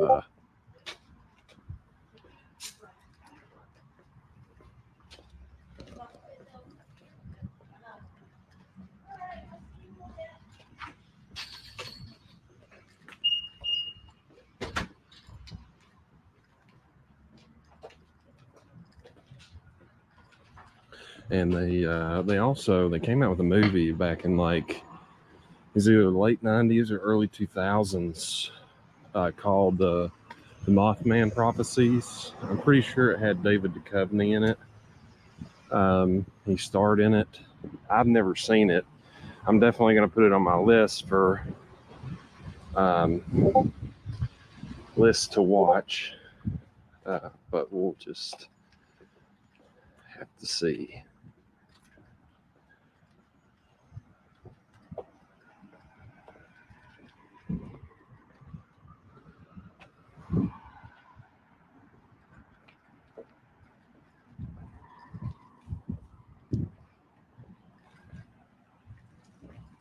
There was also a novel written about the Mothman back in the 70s or 80s, maybe even 60s. And that's where they got the idea for the film that came out. But I like it. It's a pretty cool little town. I love West Virginia in general. I'm glad I'm finally getting to cover it, which I plan to do another. But I said I thought it was a nice, quaint little town. I kind of liked it. So probably by the time you're watching this video, it will be the second city or town that I've covered on this channel. So let me know what you guys think about how real the Mothman could be. I mean, even if he's not real, which more than likely he's not, I still think it's a pretty interesting story. Here's an up-close look at the bridge. It looks like it's some kind of rail bridge or something. I don't know if it's still in use anymore. That is the Mason County Courthouse right there.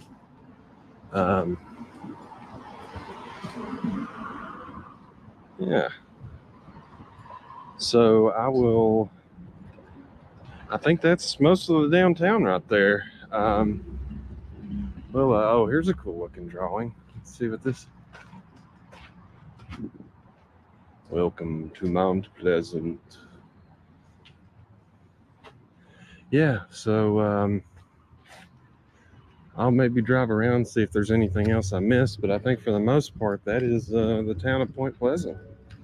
Go up here and check it out if you're in this part of West Virginia. Pretty neat. So until next time, I hope y'all take care and happy Halloween.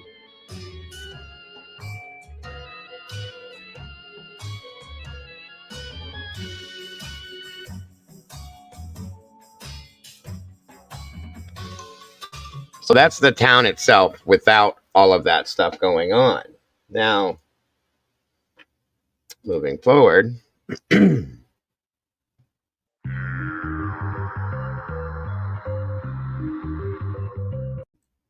One thing I want you guys to notice that I've noticed with UFO sightings, supernatural scenarios like this, extraterrestrial, whatever you want to go. If you look in the background of this picture, you see these stacks behind her? Back there? That's a power plant, folks.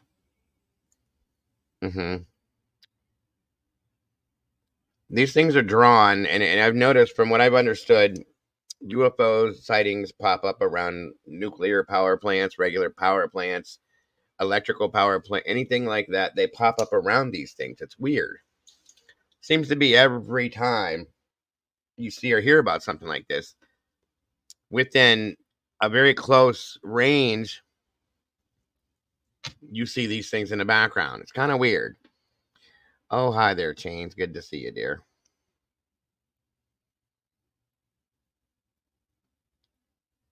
So yeah, guys, it was pretty interesting to know that that's another scenario that goes on with it.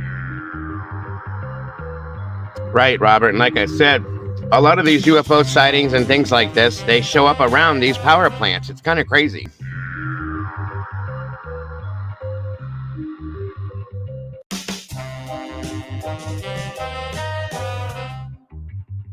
And beauty pageant. We're actually going to be covering that one chick antique down the road here. I'm kind of dedicating Fridays to stuff like this, Supernatural Fridays. Like I said, I see people must have not been into it because they took off, and that's understandable. You know, some people are here just for the true crime.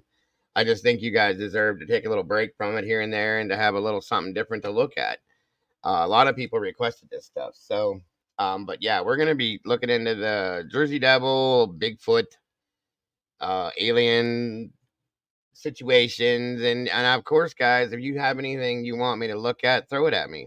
You know, that's what Fridays are dedicated to. The black-eyed children. Yes, we're going to be looking at that one too. I've already got that written down.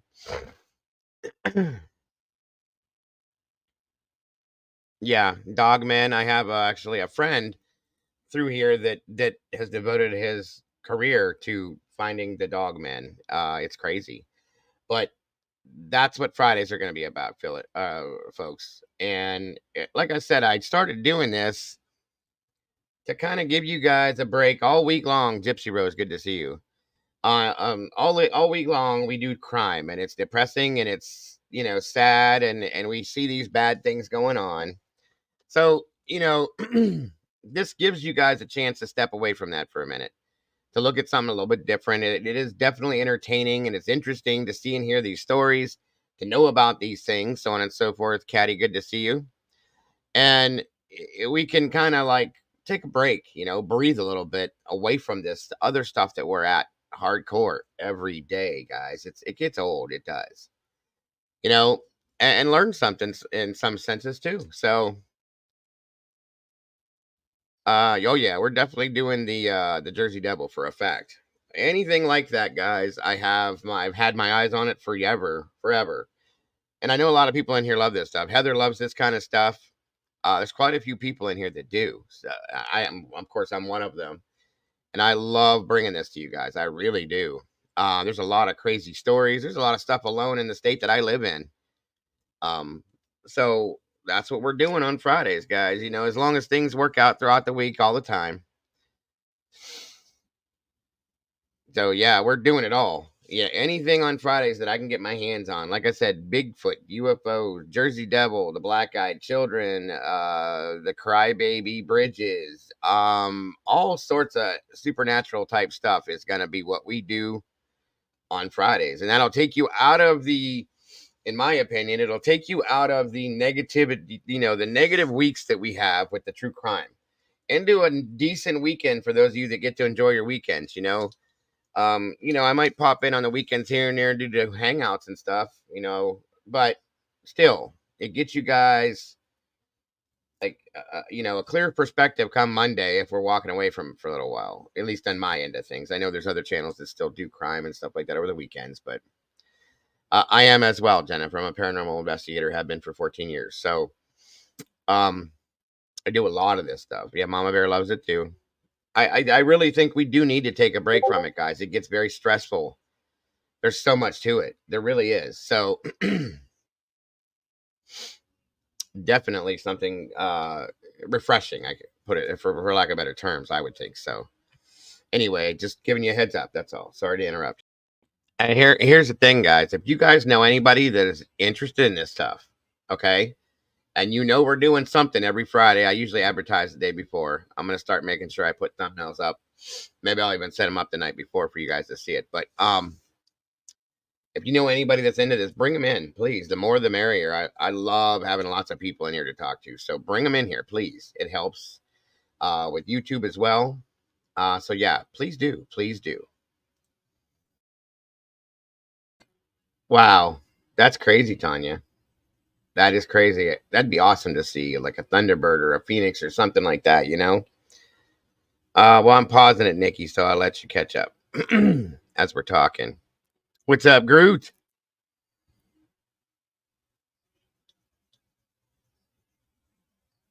Oh, yes. Thank you so much. I appreciate that so very much.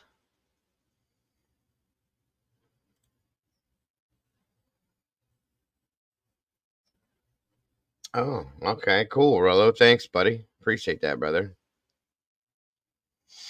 I'm glad for those of you that are here that are enjoying it. I'm glad you guys are enjoying this. I really am.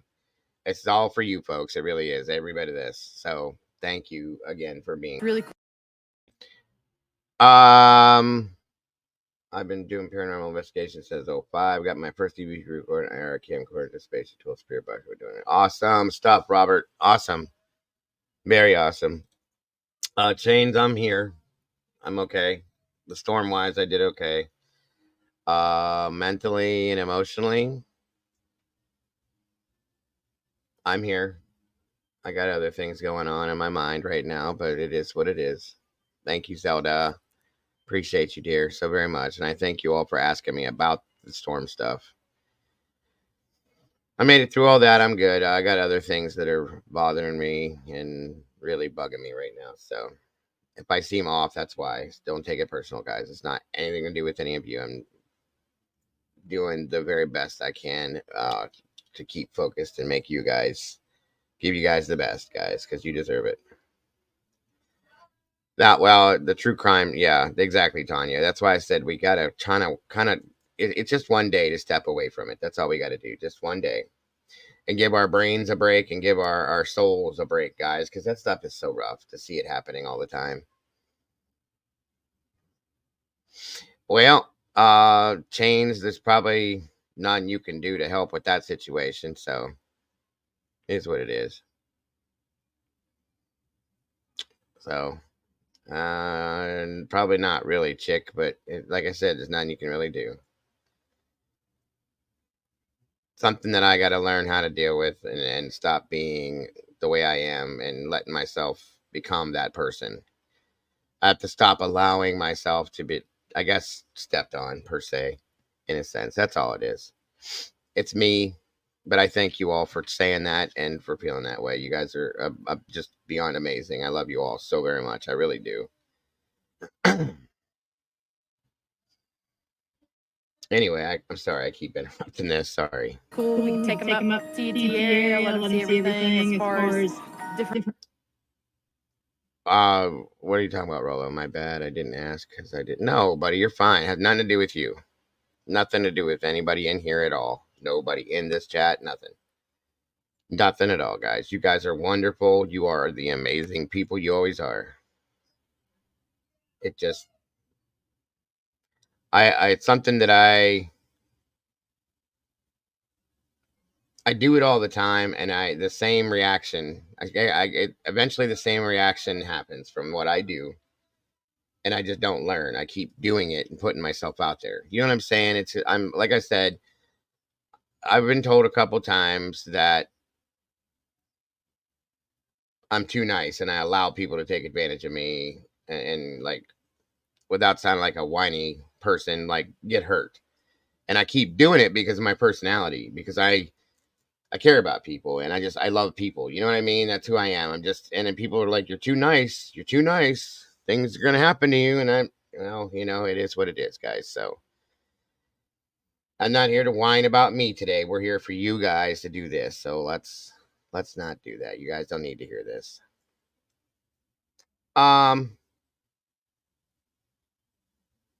Probably.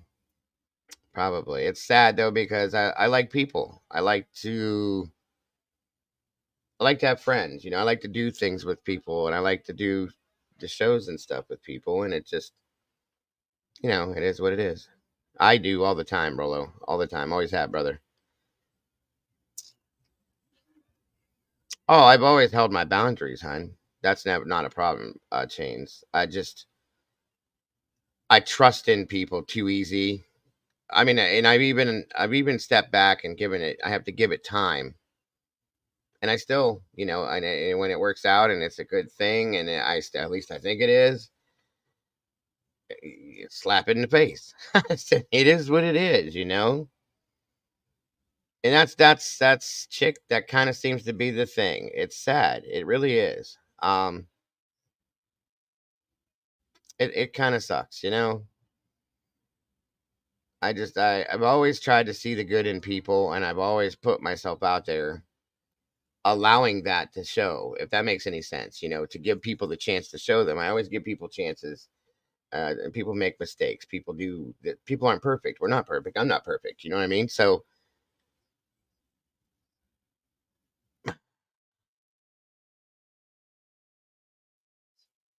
I don't know, man. It's just one of them things. And I'm sitting here watching this with you guys.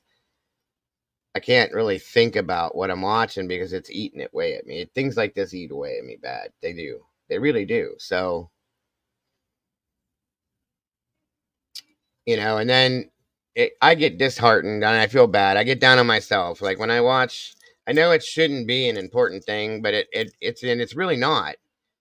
It just makes me feel bad, down on myself, like I'm doing something wrong.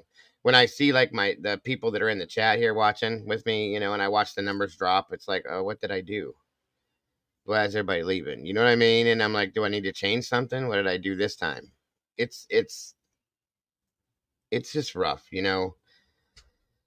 So, and like I said, I know that a lot of people aren't into this kind of stuff, but I did this because it was requested by multiple people to do this. I could sit here and do true crime 5, 6, 7 days a week, but I just don't feel like you guys should have to you shouldn't need that. You shouldn't want that. It's bad, I think, for all of us to do that every single day, and it eats at our minds and stresses us out. So let's take a break one day a week. That's all. And I get it. Some people just aren't into this stuff. It's okay. I understand that, not everybody is. So whatever. Donna Melton, great to have you here. I didn't even see you until now. Thank you for joining us. 503 error. That's not cool. I don't know. Like I said, I trust in people too much, I guess, and I give to people too many how can I put this? Too many pieces of me. Okay. And everything's great, and then they, like I said, slap right in the face. It's like, damn. And it's not about any of you guys in here at all. Don't think that at all. It has nothing to do with that, please. It's just something I can't get out of my head right now, and it's been bugging me like hell. So no big deal. I know that you're saying that with Walt, but my brain don't work that way. You know what I'm saying? And thank you, Michelle. You guys don't have to super chat me just because of that, guys. I love you guys. Just you guys being here. It's all it is, guys. That's enough for me. I'm a very, very emotional person. If you haven't been able to tell, very sensitive, very heartfelt. You know, when I put myself out there for somebody or at somebody to somebody, it's about as real as it'll ever be for anything. I'm 152,000% real, folks. I don't put on airs and pretend to be a certain person for a while or do this just to get people to pay attention. I don't do any of that. This is me all day long, every day, here, there, everywhere, wherever I'm at. You get the real Dago. The only thing that's not real is the name, and my real name's Joe. For those of you that don't know that, so I don't care about that, okay? But I just I like to trust people. I want to trust people, and I when I make relationships with people, it's like you know, I'm standoffish in my mind for a while, and it's like, okay, you know, let's watch this here. Let's make sure this is cool. And I stay back a little ways, this and that. And then when everything I think is okay, then I'm okay. I open the door, and it never fails. It never fails. Within a period of time, it's like, yep, psh, brushed off, slapped in the face, whatever you want to call the scenario. It you know, the scenarios vary, but it's something that I've done to myself multiple times, and I haven't learned. I'm an idiot, you know. I'm a complete idiot because I continue to do it because I continue to see and want to see the good in everyone. I do, you know. That's what the whole my whole positive outlook on everything has been since I started this channel. I've always pushed, you know, being positive and promoting positivity to overcome the negativity we deal with every day. And I guess it just isn't enough sometimes anymore. And that's the sad thing. That's what bugs me. And then the people that I do, that's it, William. That's my problem, is I trust people. I always have. Because I want to, dude. I want to. You know what I mean? I want to trust people. And I do. I do that. And then when I do that, that's when I get hurt in a sense. You know what I mean? I hate to use that word because I'm not a pansy. I'm not a wuss, you know. Believe me, I'm the opposite of that. But feeling wise and inside, it has a tendency to eat on me because I just continuously do this. You know, I like helping people. I've always wanted to help people. That's why I do this. And I continue to do it. And I feel like every time I do that or try to put myself out there to do that, I just get kicked right in the face. So it is what it is. Yeah, Nikki, I feel like an idiot. I do. So it is, you know, that's something I deal with on my own. And I didn't want to have this conversation, but I feel like people are like watching me, and you can tell a lot of people in here know me very well, and they know when something's wrong with me. And I've had messages. That's why I was on my phone so much. People are sending me messages that are in the chat watching me, like, what's the matter with you? You okay? Why are you, why do you look this way? This and that and everything else. And it's like, you know, I apologize for looking that.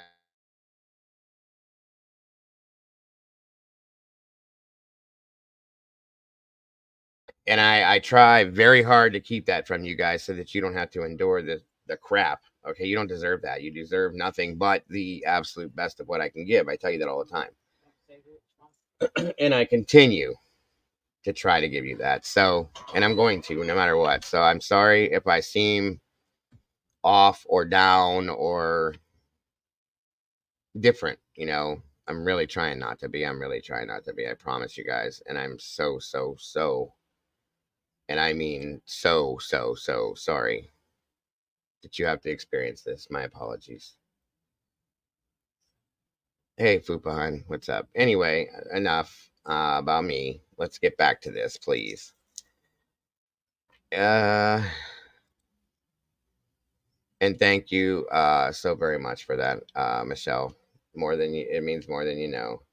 It's so hard to vet people when it's via social, not seeing a reaction in real time. You're right, Throw. I just thought a certain situation was different. You know, it was a completely different situation, and I thought I read it quite well. But I'm an idiot. That's all there is to it. I'm an idiot. And I'll take that. That's my penance. I can handle that, guys. It's cool. I get it. So anyway, let's get this moving. I don't want to sit here. It's almost over anyway with this one. Different sites and point play.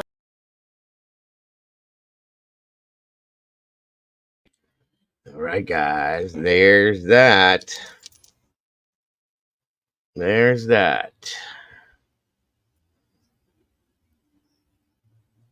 Thank you, Robert. I appreciate that. Yeah, I think it was too, Rolo. I mean, it's basically the same thing, you know, in a sense.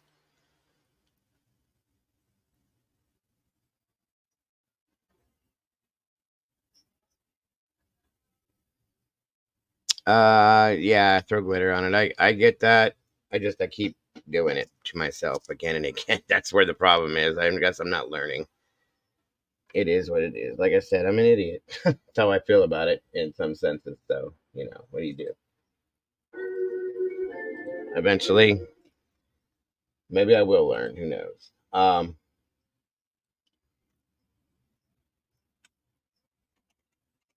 I didn't really want to bring it up to you guys, but I got people hitting me on my phone asking this, that, and everything else, and I just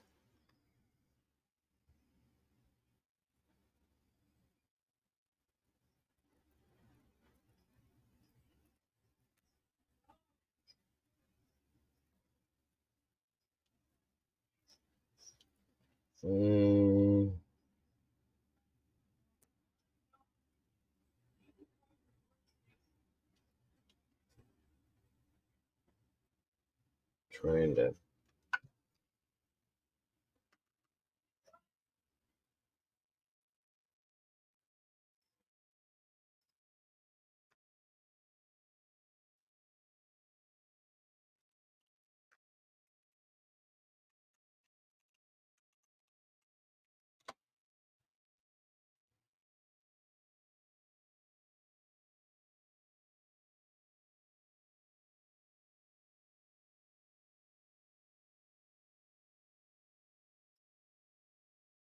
Okay, yeah, we had these two. I wanted to Welcome back to Top Box Scary. I'm Taylor. Wanted to show you guys two.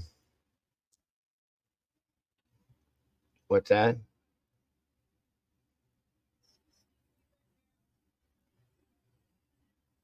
That well, it's been noticed, Don. And I try to hide these things, but it does it. Thank you, Gypsy. I appreciate you, hun, very much.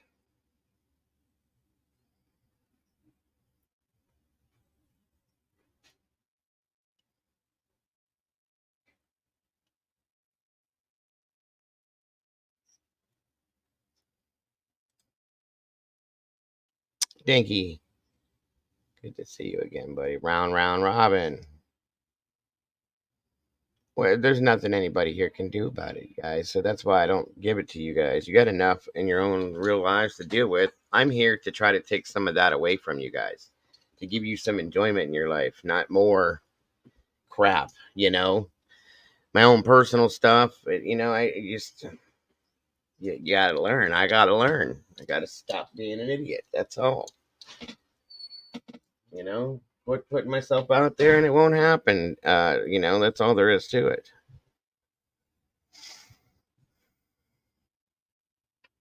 I appreciate you, Paris girl.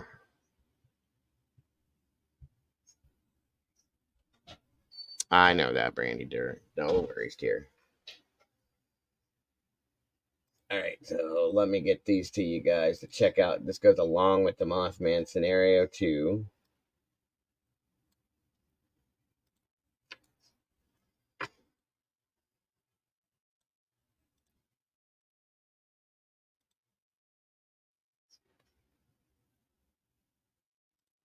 And I've got something for you. In the dark recesses of folklore, nestled between whispers and half-forgotten tales, lies the enigmatic legend of the Mothman. This video unfurls a chilling journey that dares to explore the shadowy depths of the... You are part of the family, Gypsy. You don't have to be green to be part of the family, hon. That just makes you a meatball. You're already part of the family just from being here, so no worries, dear. And I know, and I appreciate that, Robin. I really do, more than you know. I appreciate that too, Dinky. I know that. All of you guys, I love you guys to death. Thank you so very much. More than you, it means more to me than you know. It really does. The supernatural. Just kidding. You know it's mostly going to be me talking in front of a green screen and a few blurry clips. Well, let's give it the proper dramatic intro again. Set against the backdrop of a small town steeped in mystery, this story begins when strange occurrences shroud the community in fear. As sightings of a winged figure with glowing red eyes proliferate, paranoia infects the townsfolk, and unease tightens its grip. Are you bold enough to come with me as we take a look at the top 5 Mothman sightings caught on camera? Let's get into it. Do you think the Mothman is out there? Please let me know down below in the comments. I am just itching to hear. Number 5, Mason County. The legend of the Mothman originated in the town of Point Pleasant, Virginia in the late 1960s. Now, that was a long time ago, and since then, the town of Point Pleasant has really welcomed the Mothman and celebrated him with festivals, merchandise, costumes, folk songs, and just about anything else you can think of. He's like the Mickey Mouse of Virginia over there. The people of Point Pleasant treat him like he's a folk hero. But is he still out there? While to some, the story was never anything more than an urban legend, there are others who believe he may still be flying above Point Pleasant. Now, although sightings of him have dwindled in recent years, he's never truly gone. Recently, a man was driving along State Route 2 and he saw something jumping from tree to tree. Like any of us would, he pulled over his car to stop and take some photos. Now, the man declined to be interviewed about this at all, but he was adamant that he hadn't doctored these pictures in any way. In these pictures, we can see some strange looking thing shrouded in shadow and night. The creature has wings.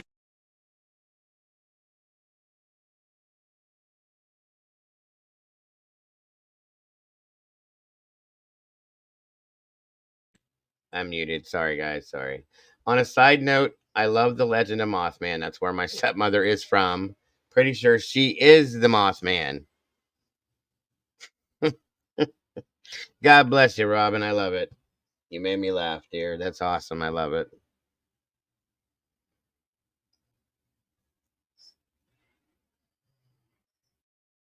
Thank you, Groot. Thank you, Carolina Mountain Man.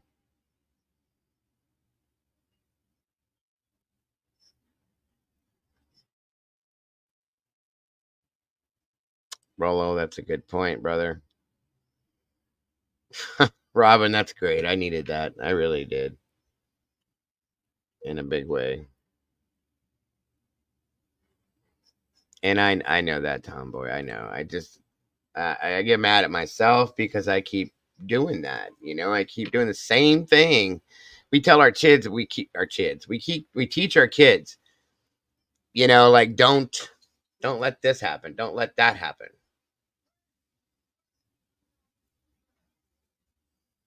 Very well could be. Very well could be. Thank you, MCause.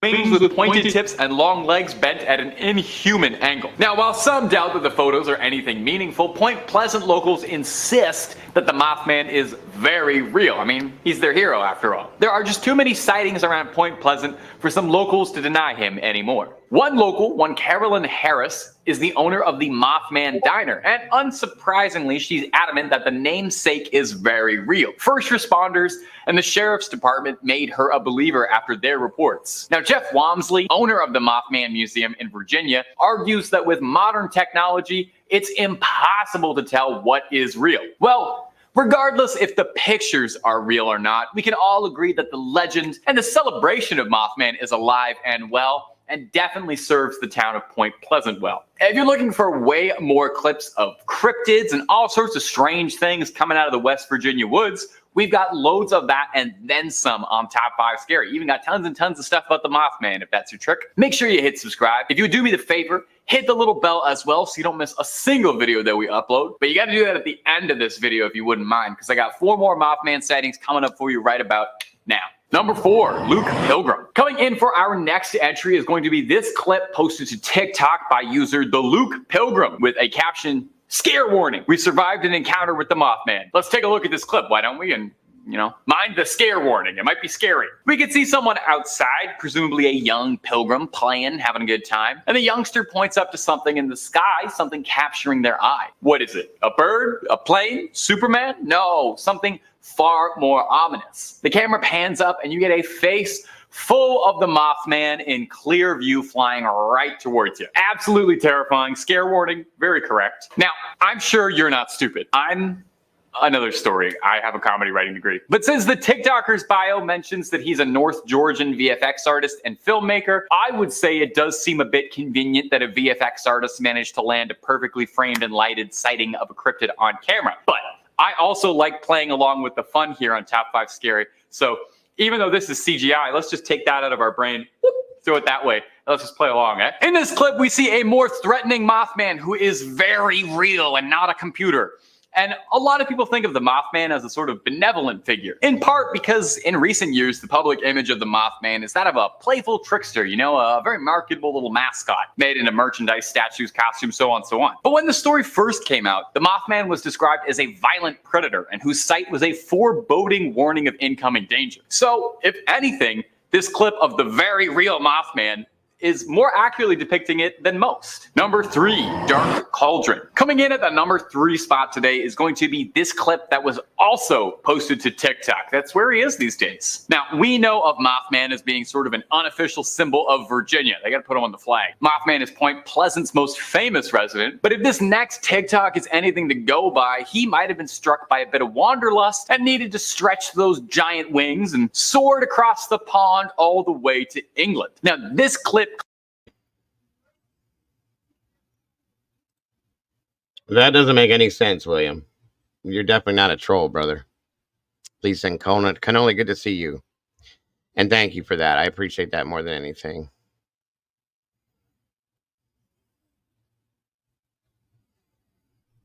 Thank you, Ashley Nicolette. I appreciate you. And I love you just as much, my dear. Very much do.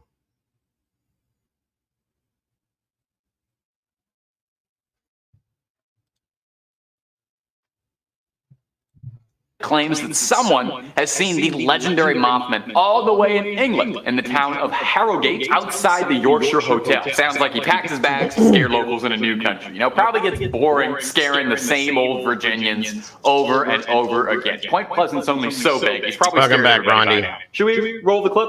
Yeah, okay, we should probably roll the clip. So in this clip, we can see someone filming outside the lovely Yorkshire Hotel. Looks real classy, let me say. Looks very unobstructed by cryptids. You can start to see some strange lights in the sky, and in any other video, that's what we would have been focusing on in case they were aliens. But before we could analyze any possible UFOs, we see something familiarly leathery with giant bat-like wings soaring across the night sky. The caption mentions as well that the video was filmed at 3 a.m., which traditionally is the witching hour, and is when some paranormal enthusiasts believe the veil between our world and their world is weakest. Could that have been part of why the Mothman was captured?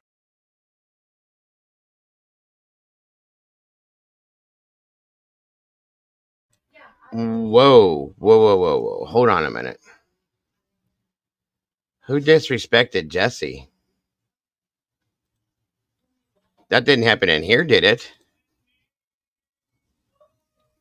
I hope not. That's insane. I love Jesse. I have a lot of respect for Jesse. That didn't happen here, did it, guys? I mean, I hope. Please tell me it didn't. What?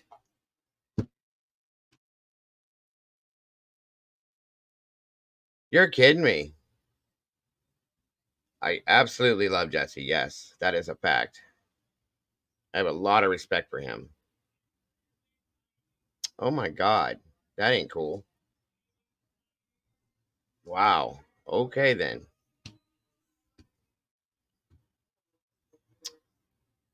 Huh. Wow. Captured here? Of course, I hear you say, Taylor, that's just another CGI Mothman. And I know most likely it's just a CGI Mothman for views, but I don't know why anyone would do that. Why would anyone lie about something on the internet just to get clicks? What kind of person would you have to be to do something like that? So I said, get it out of your head. Take that little CGI thought, Get rid of it. These are real Mothman clips I'm showing you. Everything I've shown you has been scientific and very real.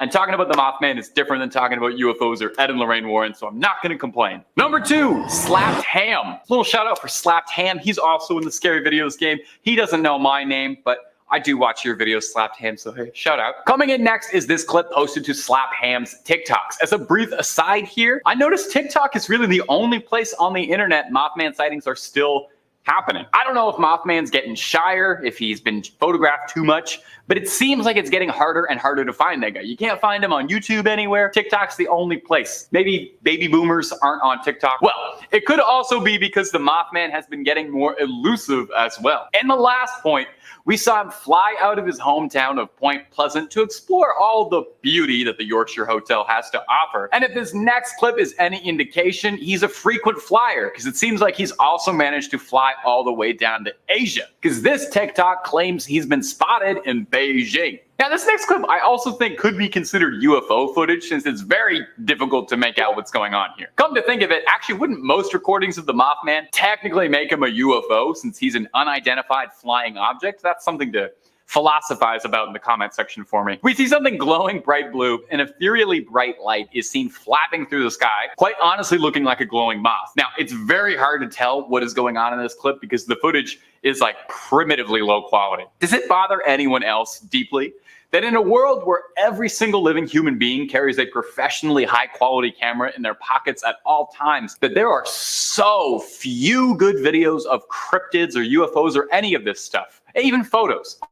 All we see is just random blobs and black darts on grainy backgrounds. We've been doing this since the 1970s. We're still squinting at the same black dots in the sky. Did technology ruin this? Did it reveal too much and turn all of our myths and monsters into forgotten folklore, ruined by the advent of technology? Have we gone too far that we've all lost our sense of wonder? Can we ever close Pandora's box? Number 1, short blockbusters. The answer is of course not. We're in the information age now, and no amount of misanthropic soliloquizing about the nature of humanity will undo that. I could lecture you about the nature of cryptids and the unknown being quietly defeated by cell phone culture all day, or I could find some fun clips of the Mothman on TikTok. We could all play pretend, and we could all have a ball of a time. Our last TikTok up for today is this clip uploaded by the account Short Blockbusters. Now, the name and the bio that says I animate dreams and nightmares does make it seem like this might be a CGI video, but hey, Avatar 2 is the best movie I saw last year, and that was a CGI video. So there's nothing wrong with CGI. I think we should stress less about whether something is real and focus more on whether something is fun. Roll the clip whenever. I'm doing great today. The Mothman has captured the attention and the hearts of people for decades, and I'm genuinely kind of curious why. And I'll send this to an open debate. I really would like to hear from all of you in this one. What is it specifically about this cryptid in particular that captivates people so much? Why does the Mothman last the test of time? Will it continue onwards for future generations? Will your grandkids be watching Mothman videos on whatever app overtakes YouTube someday? While we may never prove or disprove a physical Mothman in our lifetime, I think we don't need to worry about it. What is for sure is that the legend of the Mothman will exist as long as there are those to tell his story, like yours truly, and I'm not going anywhere, sorry to say. That's about all she wrote for this one, my ghouls and goblins. Thanks for putting up with me. As always, you know I love you dearly. Take it easy, and I'll see you in the next one, okay?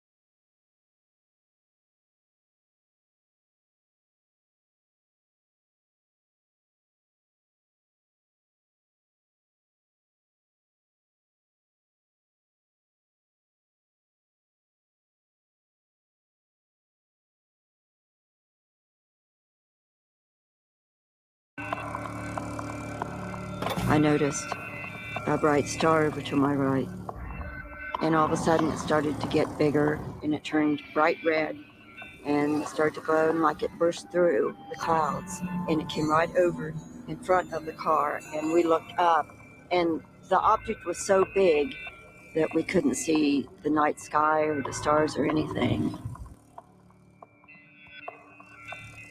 Legends told through the Appalachian Mountains of the cryptid Mothman say he comes heralding disaster, either a righteously guided warning to be heeded or a frightening omen to be feared. depending on who you believe. And while Mothman often descends from the sky with disaster to follow, he leaves something else in his wake, something more mysterious than mere disaster. Uncanny human... Guys, we can cover those if you really want to, the dismissal codes, because I'm very interested in them. So I'll end this video at this point, and then I'll start a new one, and we'll cover all of that, guys. I want to know myself. So Chains, if you're down, we can do it. No problem. None at all. You guys give me the go ahead. If you guys want to do something like that, throw me a 1 in the chat, and we'll do it, folks. I got all day.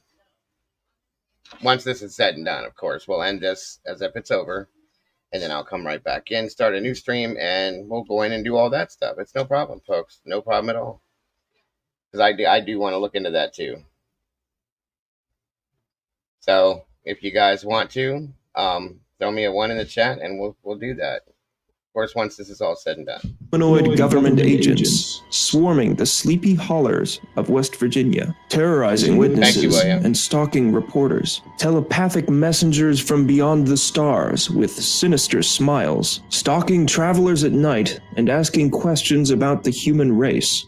Bizarre reports and alien outbreak in the Appalachian Mountains through the 1960s, resulting in one of the most concentrated strings of UFO sightings in recorded history. This video isn't just about Mothman sightings.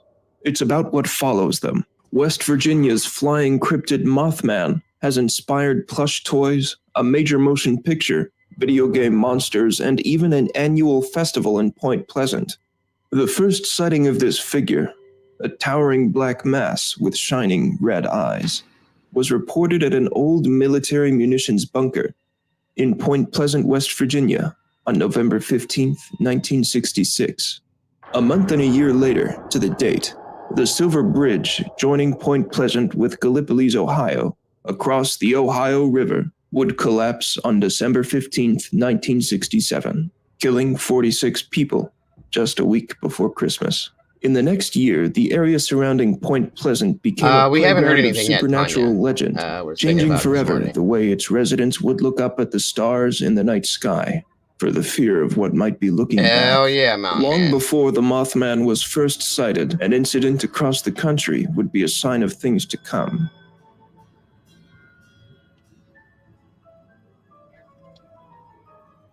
(1947). America is 2 years removed from the horrors of World War II. Just weeks before the infamous Roswell incident, a UFO sighting in Maury Island, Washington flew under the radar for the national press, but it did catch the attention of what some call the Men in Black. What happened here? Why did this go muted? Several harbor patrolmen were witness to an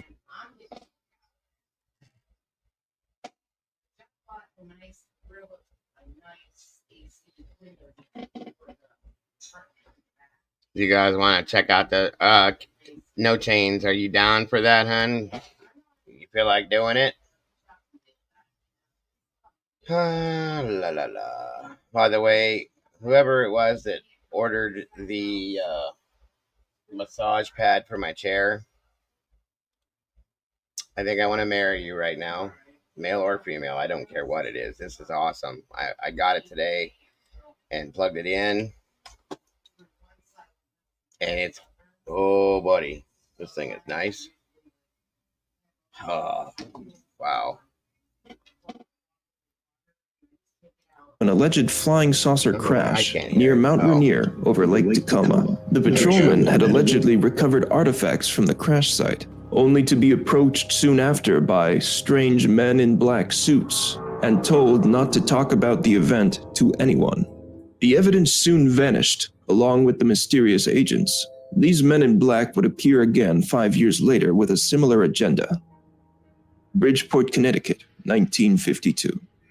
Albert K. Bender was an eccentric timekeeper. I don't quite understand what you mean, James. Say that again. With the otherworldly and the occult. Bender would go on to form one of the world's first UFO clubs, the International Flying Saucer Bureau. Bender shared his enthusiasm for aliens and saucers in a newsletter called the Space Review, with over 600 club members worldwide, although Albert Einstein declined an invitation to join.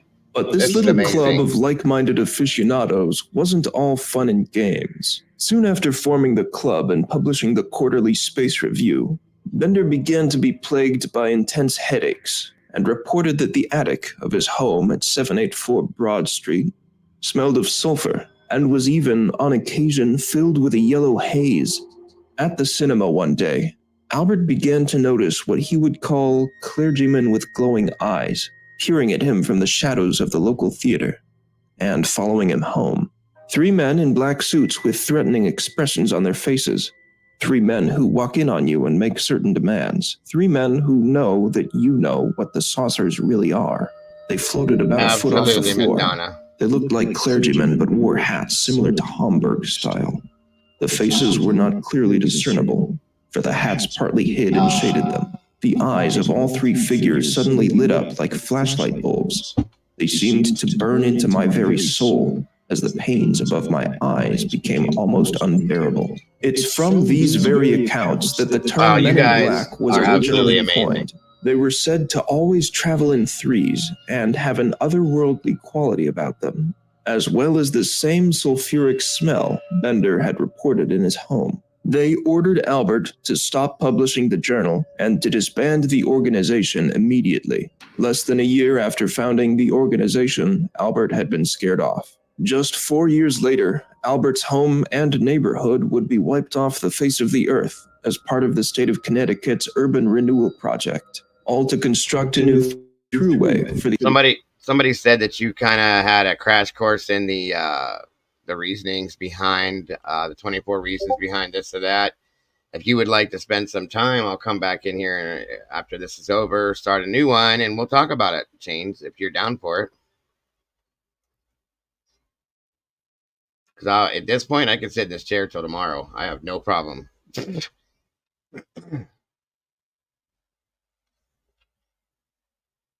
It's all up to what you want to do, hon. 100%.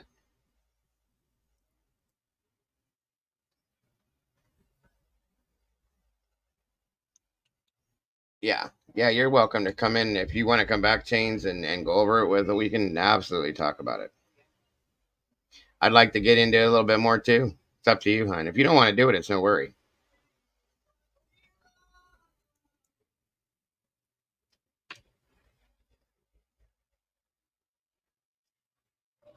I didn't get to finish last night's stream anyway, so...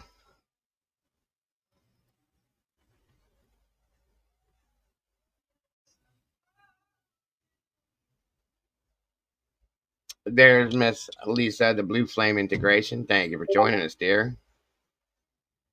I don't know. Like this feels really good on my back, guys. For real.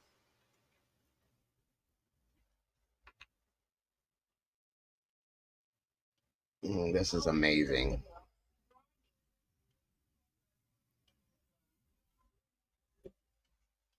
Absolutely amazing.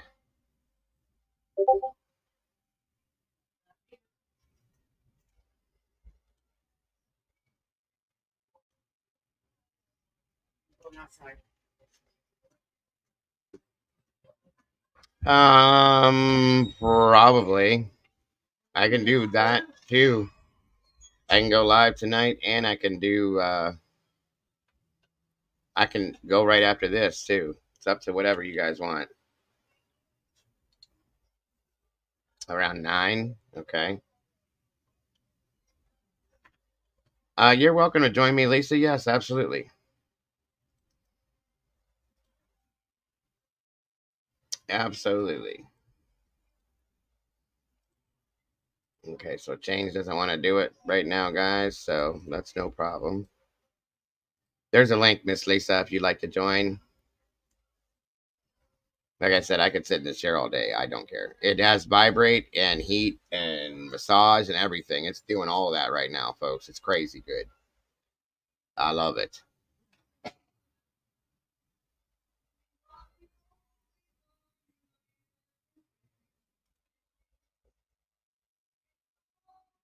What's up, Doodlebug?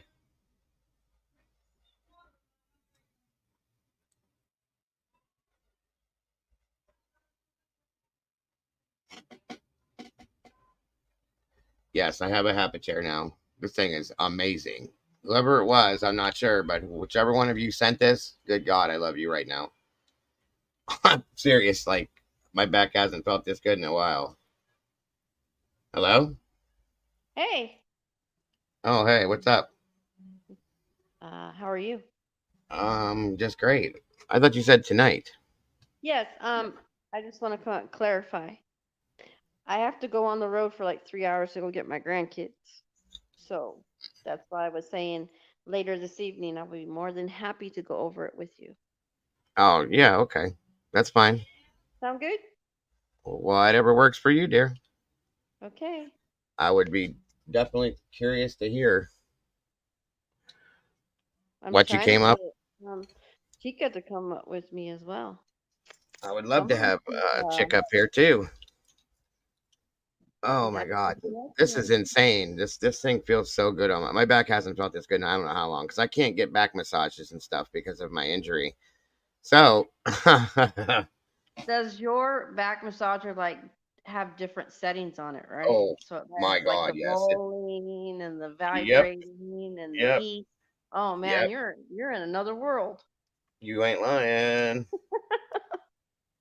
I can Oh imagine. wow, this is amazing. Yeah. This is Well, beautiful, and it's got heat on it too. So, like, I'll be able to sit here a lot longer than I normally could, you guys, and not have to get up and down so much. The there's only thing another is, question. Hadn't you heard from the young lady who had her daughter missing last night? I have not. I even checked my email. I didn't see anything. Nothing. So I'm hoping that means everything's okay. Right. And we're very grateful that you survived the storm Yes, and you're thank you home very safe. much for that. I do appreciate you for that. All of you for worrying about me, and I'm sorry that I jumped down like I did last night. You heard the alarm going off, and then I turned the TV on like immediately because it's right across the room. Mm-hmm. And the map. I went to my local station. The map was lit up, and it was all red. As I said, all red. That's bad. Like bad. The whole area was red, and I'm like, oh shit. And there were these little crosses things. They were little white crosses, and I guess that meant that's tornado, and then the lightning bolts are like thunderstorms. It was covered with both, but my area itself was completely covered with the tornado cross things, and I'm like, oh shit. So I shut everything down like that, and um I walked outside once I did that because it said it was heading east from Cleveland, which I'm not that too far from. And I nothing. There was nothing out there, and I was like, "What the hell's going on?" You know. And my son called. He lives on the other side of the town that I live in, and I could hear in the background his sirens going off. And I'm like, "You all right?" And he's like, "Yeah." He was sound asleep, and they woke him up. They're so loud. Ours didn't go off yet. Okay, so I'm like, "Well, okay." I said, "What's it look like outside?" He was like, "Nothing. It's quiet." And I'm like, "Well, that's one of the bad things. When it's quiet, that's dangerous." So I stood outside for like a few minutes, and then I went to come in. I hung off the phone with him, went back out, looked around, looked towards Cleveland, waited to see anything.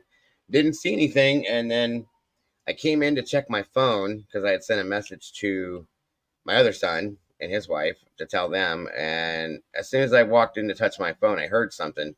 Turned around and looked, and like my flags were all sideways, and like the trees were bent in half completely. Welcome, Lisa. Hello, how are you? How are you?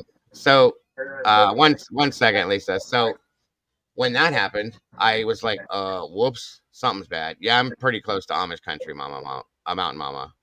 And so I came in and went around the house, got everybody up, got everybody ready to go to the basement, stuff like that. As soon as I did that, our sirens started going off. My wife was sound asleep. She didn't move the whole night.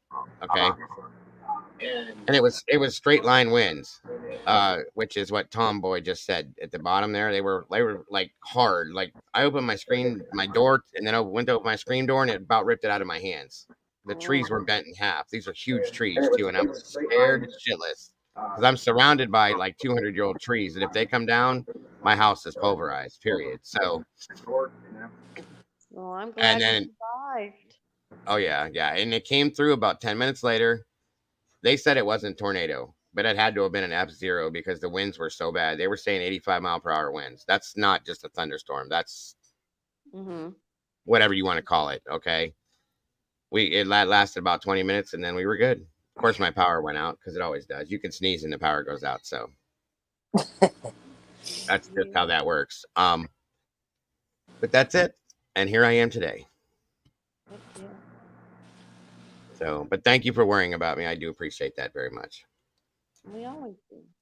And whenever you're done doing what you do later on, you get back into town, you let me know, and we'll hit it up. Okay, sounds good. I'm gonna jump down, get back All in right, town darling. for a little while, and I have Thank to leave you. in 15 minutes. So. Okay. All right, honey. Thank you very much. You're welcome, and thank you. Absolutely. Welcome, Miss Lisa. Blue Flame Integration. How are you? I'm good. How are you, Dago? I am doing wonderful. Hi, everybody. Fun to say Thank you hi to everybody. Absolutely. Go for it. Yeah, I read the community page when I got home from work. I'm glad that you're okay. Yeah, I am. I'm doing good. Thank you. Thank you. Boy, this Idaho 4 thing. Holy moly. Yeah, that's an understatement, isn't it? Oh man. See, Yeah. true crime is like my 3D passion. Gotcha. You know, and that's how I found all your guys' channels, because I was tired of the bias.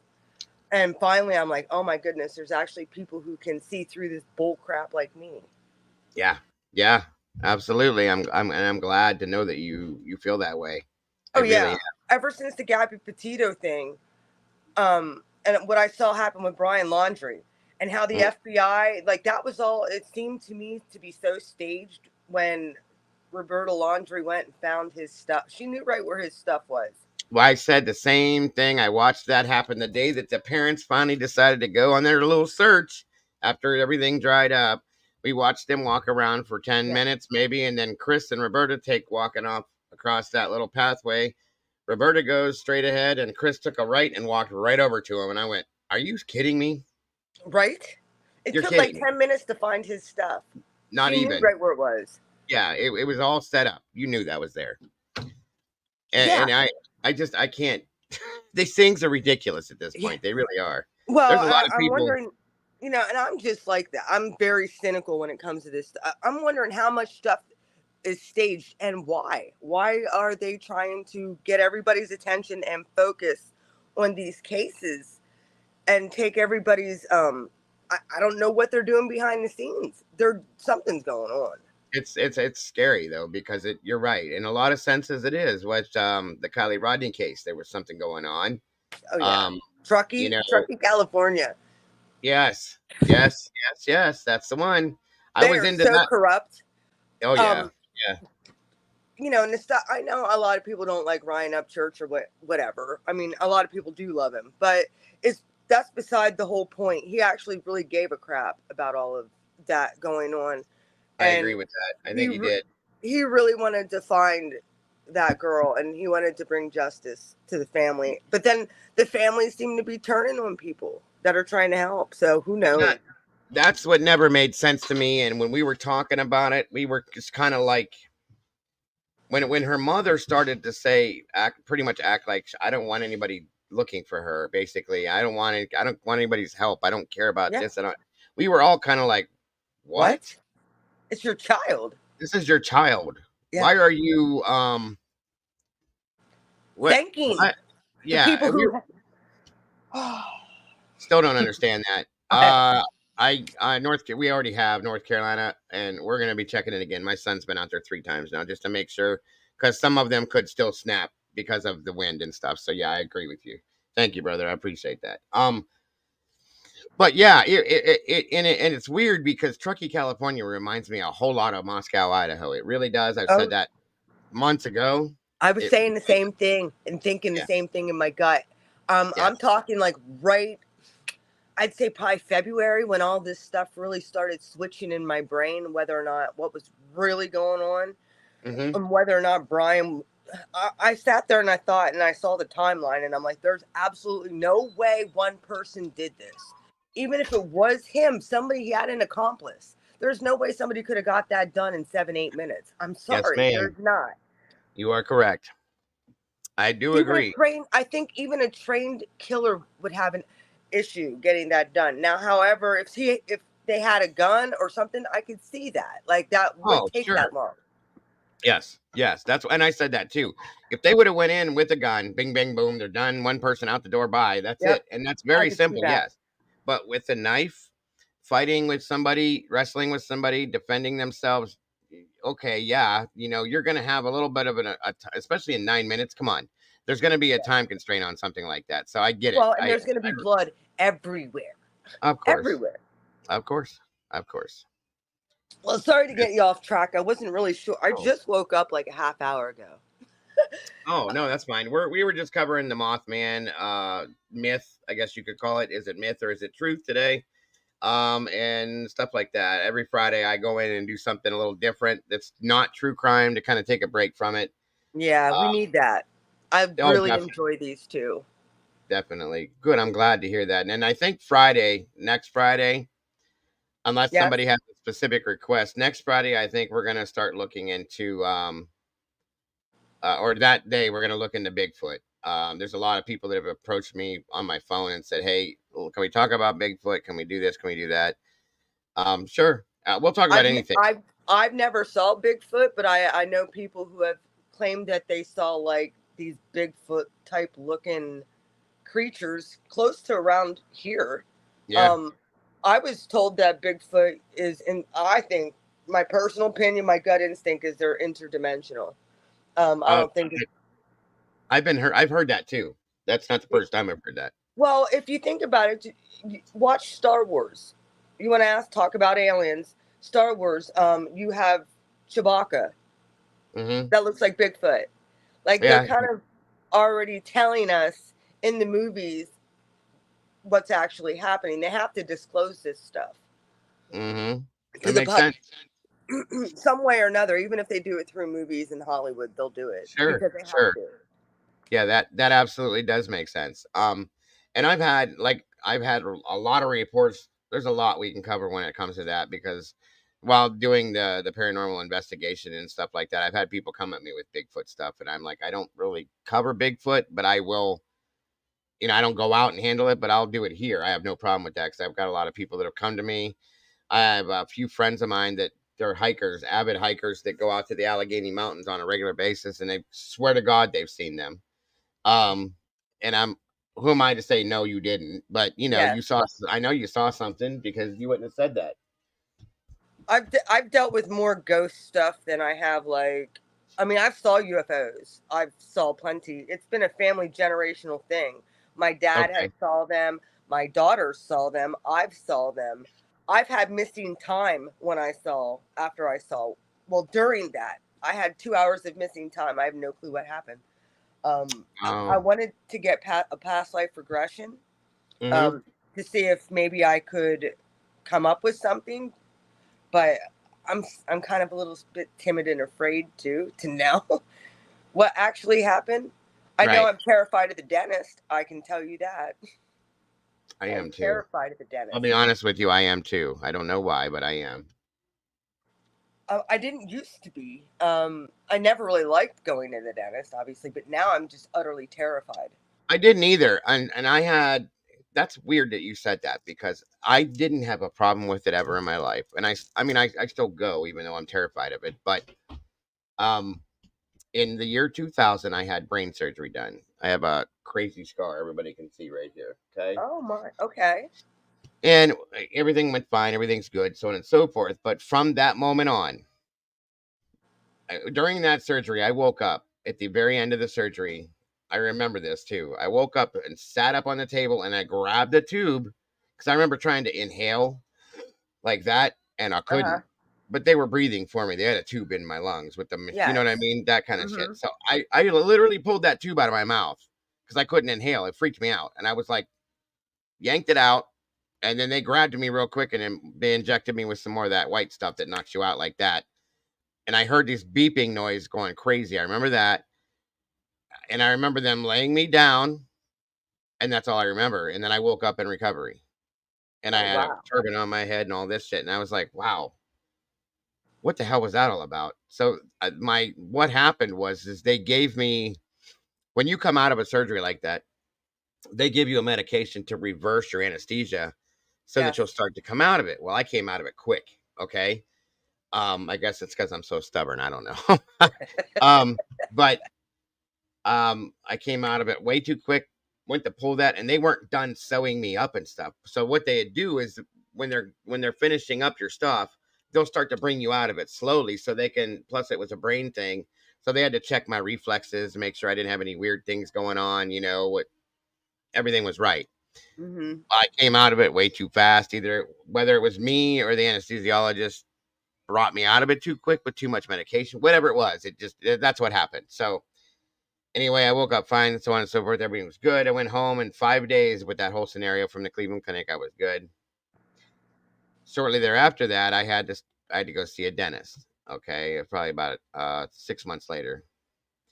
And for whatever reason, I was petrified. Yeah. And I had to go in and get my wisdom teeth removed, and it was going to be a surgical procedure. I went in, did everything, and I felt weird the whole time, but I did everything I was supposed to. And when I got into the surgery center for it, I freaked out. They had to chase me around the room. And I said, no, I'm not. Diego. It's funny. Terrible.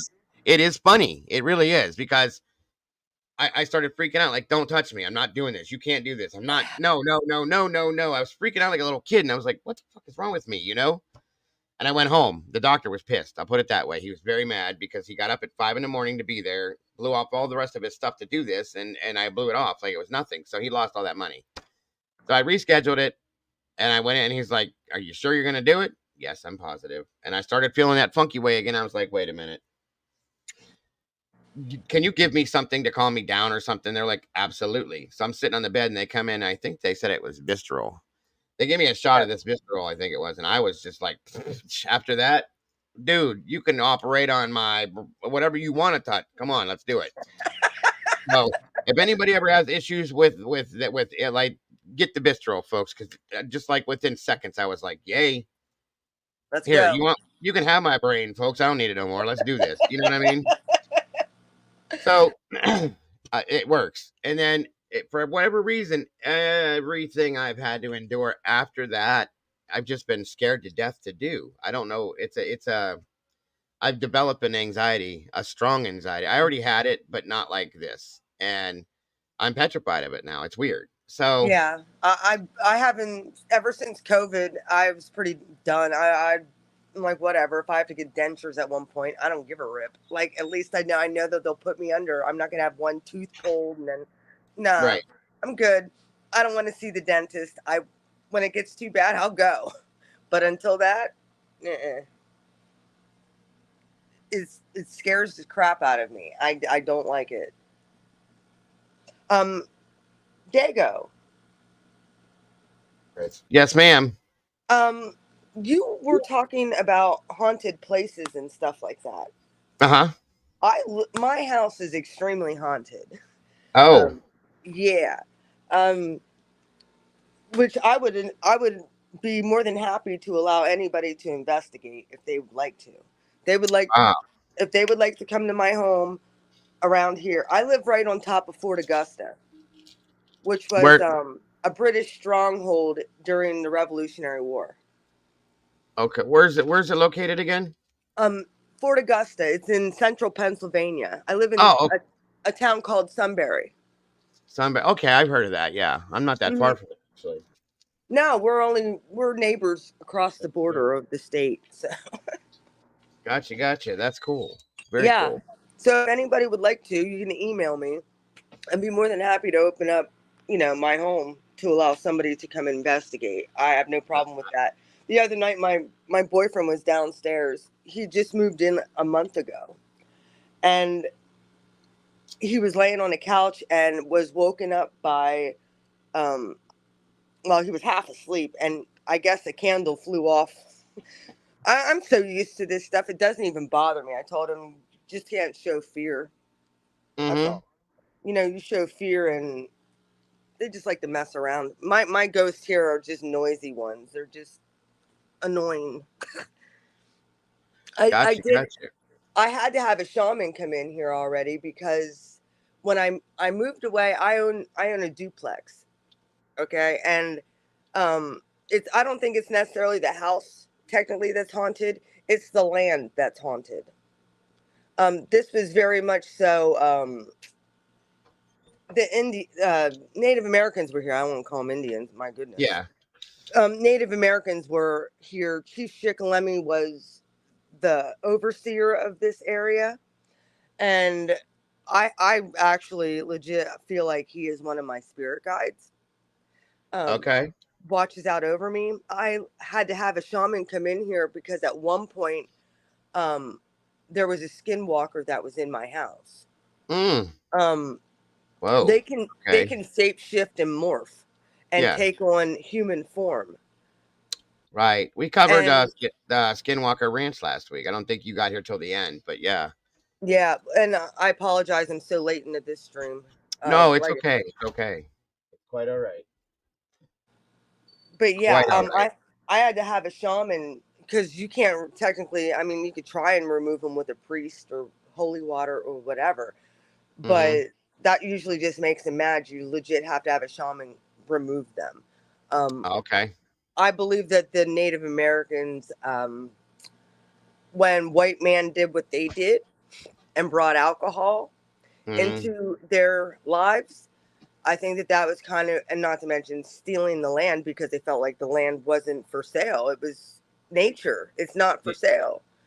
Right. That was their mentality where white man, when we came across, or, Europeans, let's just put it that way. When they came into the Americas, they just took it. I know. It's a very sad thing. Because this has never belonged to us ever, and we take that for granted, and we take advantage of the fact that this is where we live now, and it's really not our home. It belonged to the Native Americans way before us, and we just kind of took it from them, and here we are. You know what I mean? Yeah, we didn't even. And who are we paying homage and taxes to? Like, why in the heck are we paying taxes to a government when the land and this was given to the human species? Like, don't even get me talking about the government. No, I get it. I had a conversation with somebody about that a long time ago. So, I believe that these conjured up skinwalkers are actually a curse sent to us by Native Americans. That is kind of their little revenge that, you did this and now you're going to contend with this stuff. And right. And I said that the conversation. Nasty. Well, I'm sorry. Go ahead, hon. Those entities are extremely nasty. You got to be very, very careful.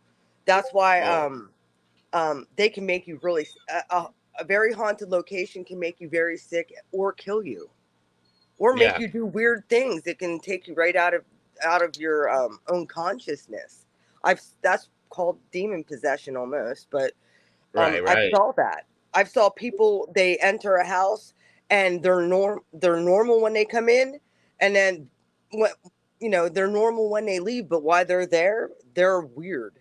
And I had a conversation with somebody a couple years ago. We were talking about that, and that the way we pay our taxes to the government, and we do this and do that. And a lot of people feel in this group that I was talking with that the money that we pay for taxes, for land tax and this and that, should be paid to the reservations where the Indians or the Native Americans, I'm sorry, where they live. It should go to them because by all rights, this is their land that we all have. You know what I mean? And I kind of had to say I thought I agreed with that. I really did.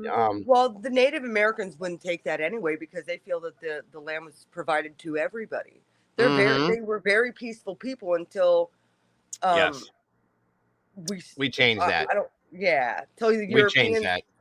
Well, technically, it wasn't us. It was our ancestors that changed, because we're all basically from European descent in some sort. So, some form of it.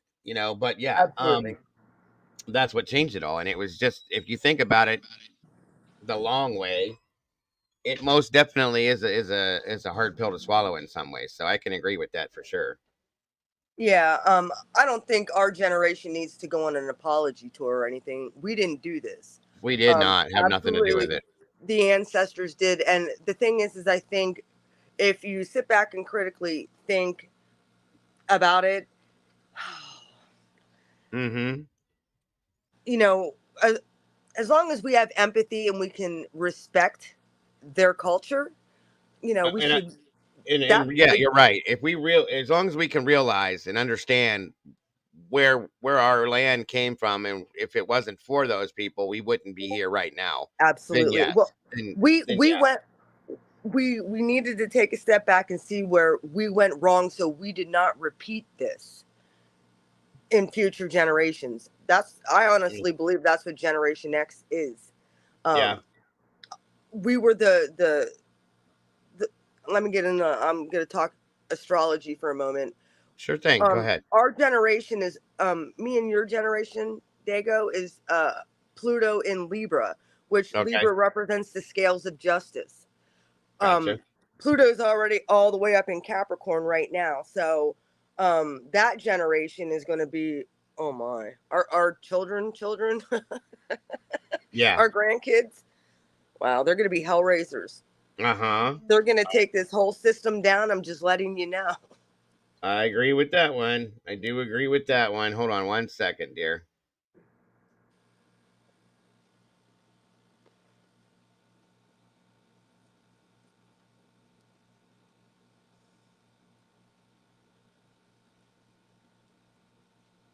Sorry about that. My son wanted to question me about something. No, that's fine. Absolutely. So yeah, I agree with a lot of that. I really do. Well, that's how you know, ancestrally, way back before we heard astrology was bad and of the devil, and same with the tarot and all of that. Actually, that's the ancient I don't want to say ancient religions, but that was ancient civilizations culture. That's what they did. They looked to the stars. Even biblically, they looked to the stars. Jesus, I'm going to quote Jesus. He said, "Look to the stars. At the end of the age, that's when you'll see my return." Which I'm not sure if it's going to be a physical return. I honestly think that we're the return. Christ That's very in possible. us Very is possible. the return. That does make sense. That does make sense for sure. Yeah. So he specifically talked about, you know, earthquakes and diverse. We're seeing all of that. So I think that we are at that time. I mean, where the governments are just so corrupt all across the globe. There isn't one any better than the other, and now we're really seeing that. I agree. I do agree. That's for real. And even this whole bull crap going on with Trump and this indictment that he got a mugshot. All that's theater too. People really need to see. Like, I think Trump was a better president. I'm going to say it. I'm an election denier as well. Okay. You're and listen, you're welcome to that theory. I don't really do politics in here because some people get upset, so I try to keep that out of here. But I respect that. I do. Absolutely. And that's fine. I get that. But we don't do politics and religion only because I'm not a Republican. I'm not a Democrat. I look more at the Constitution and that type of stuff. Sure, absolutely. So when I see our rights being taken, I have an issue with that. I don't blame you. I do not blame you. And that's kind of what the channel is about. If you haven't noticed, when we, especially with the cases that we cover, people call us a Kohberger loving channel, and it's not. It has nothing to do with that. I don't love Brian Kohberger. I love the Constitution. Yes, it has to do with the truth. The truth and the Constitution being followed is all it's about. That's all it's ever been about with me, with that case especially, but with any case. Well, and they don't want to see it that way. I am not the type of person that's going to want a killer to walk free ever. No. Anybody who does harm to somebody else needs to be put away or put down. Okay, they do. Right. I'm very much a death penalty person.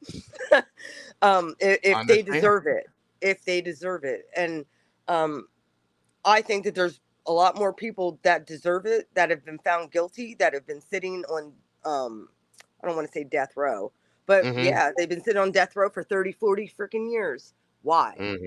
Yes. Yeah.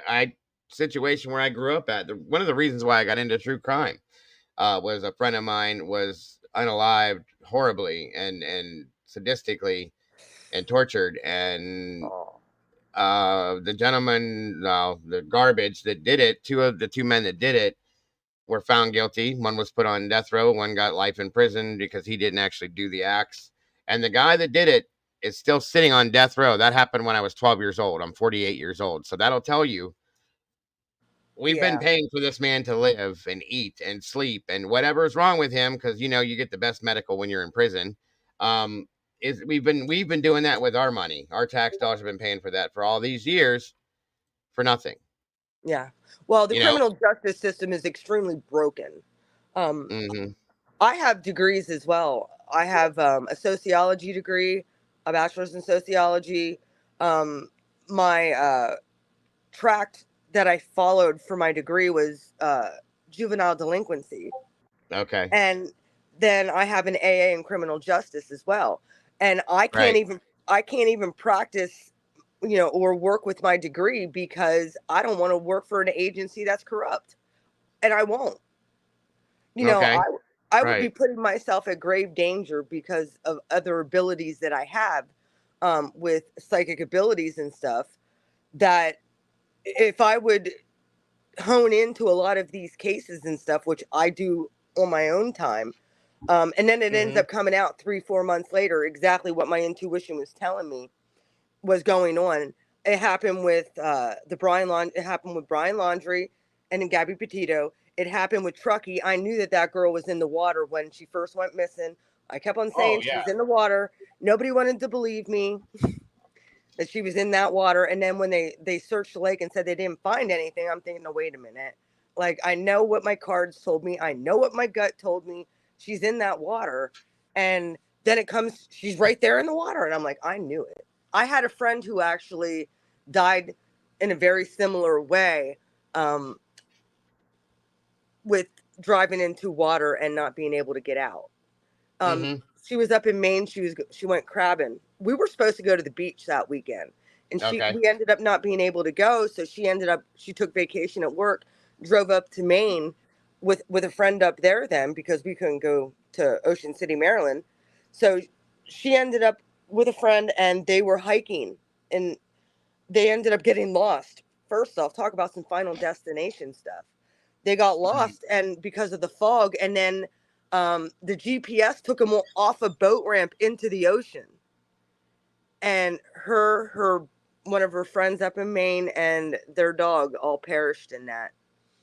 Wow, I'm sorry to hear that. Like, that was like a flashback to me when all of this happened with Kylie Rodney, and I'm like, man, I hope that that's not what happened. I hope that she's still alive. I hope somebody finds her. I honestly thought maybe she was taken, with human trafficking. If she wasn't in that water, that would be my other theory. Well, and my problem is supposedly they dove that area that they found Kylie in a couple times. They dove that whole area. They threw up drones, and there was a helicopter that flew over that area, and nobody saw anything. But I'll be damned if when AWP showed up, they were in there for 10, 15 minutes, and there she was. And I was like, wait, what? Yeah. So I had a problem with that. Okay. And then I still have a problem with that case, because when they found her, I accidentally saw a video that was put up of somebody that when Nick went down and he found her, he had a cam going. Okay. And they put a video out, and somebody cleaned the video up to where you could see her in there, in the back of the trunk, in the fetal position, laying there. And I was just like, I didn't want to see that, but I did. Yeah.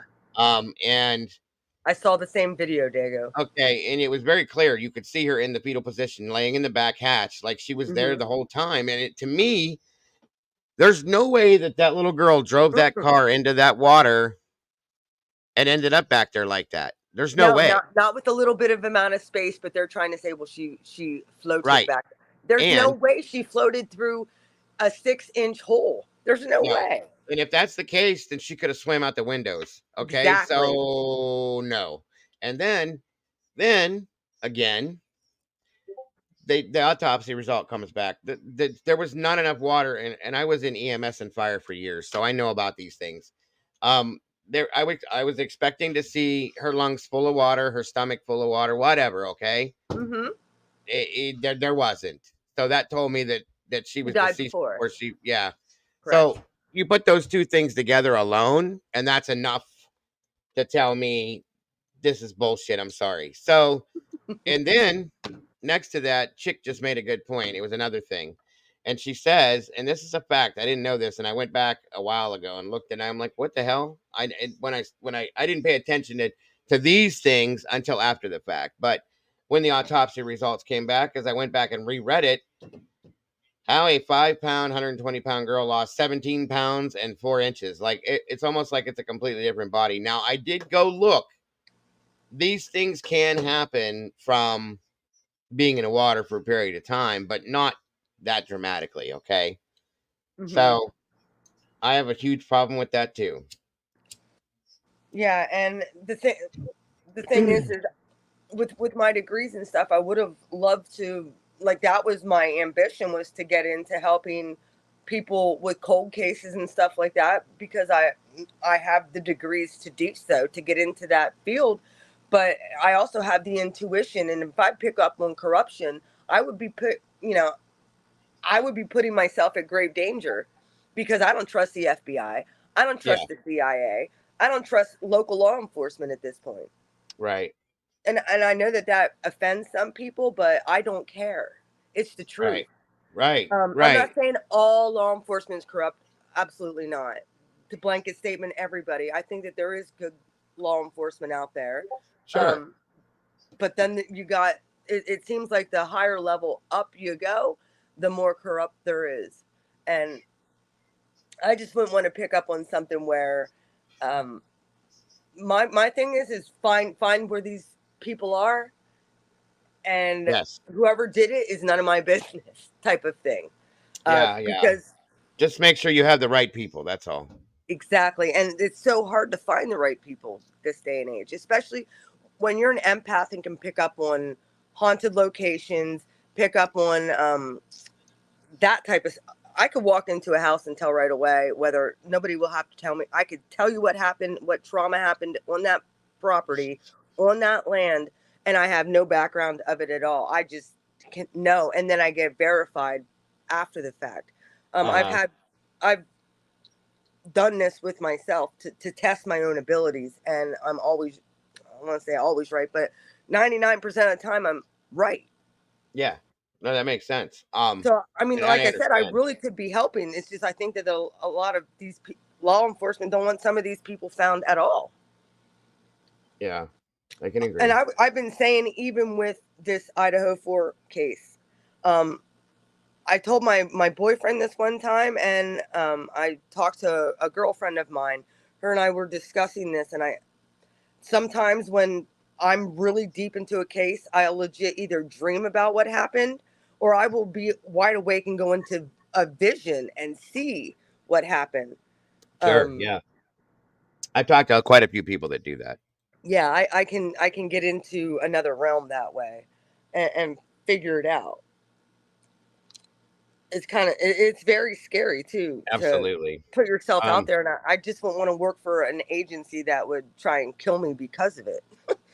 Right. Yeah, and I get that. And yes, Doodlebug, thank you so very much. Well, that's okay.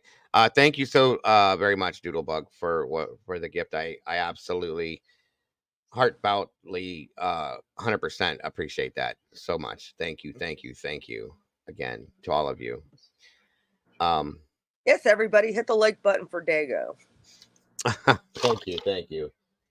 So, well, I mean, I hate to do this, but I have to thank you because you did it, and I appreciate it. So, of course, I will. And again, whoever bought me this vibrating thing for my chair, this pad, oh my God, I am absolutely in love with you right now.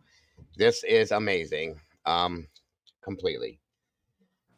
So at this point, I think we're done for here for today. I hate to do that because you just got here, but I have to do some other things too. but I will be back tonight, around 8:30, 9 o'clock, and we're gonna do another late night with Dago. So Lisa, you're more than welcome to come back if you'd like to join us tonight if you're available. Absolutely. If you want to do it, I wasn't sure what we were really even going to talk about. I probably should have emailed you during the week, that I could get some notes together. I'm just kind of talking to you off the top of my head. So okay, no, that's fine. You can if you want to next week. That's absolutely. Excuse me. That's absolutely welcome. I would love that. That's wonderful. Okay. You have my email, right?